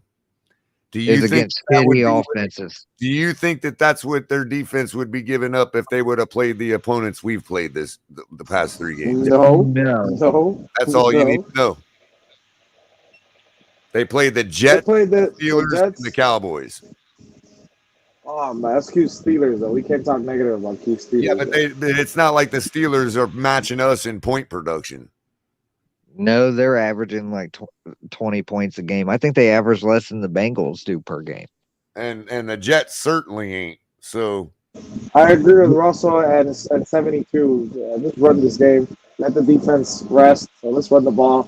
Try to run the ball efficiently. Like not just run the ball just to say we're running the ball, but put a little play action every now and then, but just establish the run and look, get them tired, give the defense some rest. So they're going to be trying to run the ball too. You know what I mean? I actually have a feeling this might be the most balanced offensive attack that they're going to game plan with this season. And the reason why I say that is because they know that they probably should keep the defense off the field as much as they can to keep them fresher, considering the work that they just put in. I could see them trying to have longer drives and maybe not go after those big splash plays as much as originally and as much as I thought, or they may. This is why this game's so intriguing, because they could attack it from so many different aspects. But if you take a drive and you go 4 plays for 75 yards and score a touchdown, that's great. But if you go 12 plays for 75 yards and a touchdown, you're eating up that clock. You're keeping your defense fresh. And I think it's Miami's turn to their offense to take their turn in terms of holding it down. And I think we kind of need to give a similar game plan that the Bills had against us and do it to the Bengals, because the difference between us and the Bills is that we actually execute in the red zone, number one, and number two, our defense tends to play better under those circumstances. So either way, this is going to be fun. I'm excited. I am so excited. You know what part got me excited today? I was rewatching the end of like the last 10 minutes of the Dolphins versus Cincinnati Bengals in Halloween, where Cameron Wake had the sack to end the game. You guys remember that? Yeah. On Halloween a couple years back. Yep. Got me excited to the point where I wish the game was today. I'm not gonna lie. But let me ask you guys this last question for me, and I gotta drop out so I can finish the route. Do you guys think we could get those 18 points in the first half? The ones that they quote unquote give up average? I hope so. We really need to. Okay. I think so too. What are you? Wait. What was the question? Do you think we could score those 18 points that their defense gives up on a game-to-game basis average? Do you think we could get those 18 points in the first half? Yes, I do. I think we can, because we tend to do fine all except for the third quarter. The third quarter is the quarter that tends to be this team's Achilles heel. And Colors pointed this out several times. They need to stop laying eggs in that quarter. So first half, it really just depends on the flow of the game. Obviously, we don't have we were tied at 14 before Tua got injured, and we all kind of feel like there was enough momentum to score before the half. So we would. Oh, he was going to score a touchdown that drive. I can tell you that now. We were going to go up 21-14 I at the end of the certainly half. believed he was gonna at the time. Yep. You saw Cincy fans comment. He said that Joe Burrow is the best quarterback since Tom Brady. Oh, that's John. That's Josh Allen is the next John Elway, bro, in disguise, bro. That's the same guy, man. He's the guy yesterday bet that he said if anyone wanted to bet him. Pay no attention to the troll behind the curtain. So what is he said saying? yesterday, He's if anybody's saying Joe Burrow's the best quarterback since Tom Brady? Yeah, but he went by last week. He went by the name Josh Allen is the next John Elway. So the question is for Cincy fan, are you a Bills fan or are you it's just a Cincinnati troll. fan? It's just a He's total. just anti-Dolphins. Well, guys, I'll catch you guys later. I'll see you guys later tonight. Fins up, man. Be safe, everybody. Yep. And thanks, Batman. Appreciate it. And I also lied to Batman. Lewis is going to get the final thought. Y'all keep coming up. What's good, Lewis? What's up, Lewis? What up? I mean, I kind of agree with Russell's statement about a little bit more and stuff, but because everybody, I agree, they were out there and you're breaking up real bad, Lewis.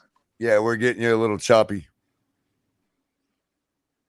He's out in that area. My fault. Try again. Can you guys hear me better or no? Yep, perfect. All right, yeah. I was just gonna say, like, I'm on the mindset. The defense is what's it called. I understand like what Russell's saying. I kind of agree with the running game a little bit, but I just, to be honest, if this game comes out to a shootout, bro, these are the reasons right here. And again, for me, I'm comfortable now saying that Tua in this offense can win a shootout. So yeah, I would like to run say our defense is, basically, got to throw that run game and let this $30 million receiver and let our franchise quarterback Tua Tagovailoa score for score. So, and if the running game is working, then it's a plus. But I'm on the mindset of, hey, man, let's go win this just like people 42, 35, 38, something like that. And again, this is what we've wanted from our offense. So if the running game is going good, let's give our guys 10 days and 15 minutes, right, Lewis? Exactly. If Tua catch up, 5 yard, but score. If Matt scored for score today, I feel very comfortable. Now, last 2 years with Tua, but now they're in it for more. Damn hurricane. Cut out again. Yeah, we were trying to see if it would come back, but we know you're out there in the storm area.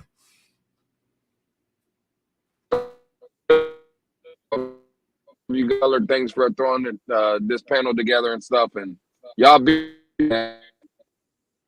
You too, man. We'll catch you. Be safe in the storm, bro. Keep a lookout on the skies. Yeah, he's just cutting in and out. It sucks. We got it. On that note, everybody make sure you stay safe. Keep watching the skies. If you're not around in the direct path of the storm, there's tornadoes out there, all kinds of flooding. This thing's slowing down. It's going to dump water on the entire state for the next 10 years. Everybody be safe and please look out for each other. We're going to do it. We got a great game tomorrow night. I really think we got a chance to finally show what we can do and really maximize our offense. Or everybody can fall asleep tomorrow night on both teams and it can be a 10-3 game. Who knows? But that being said, I'll say it again. Fins up 45-21.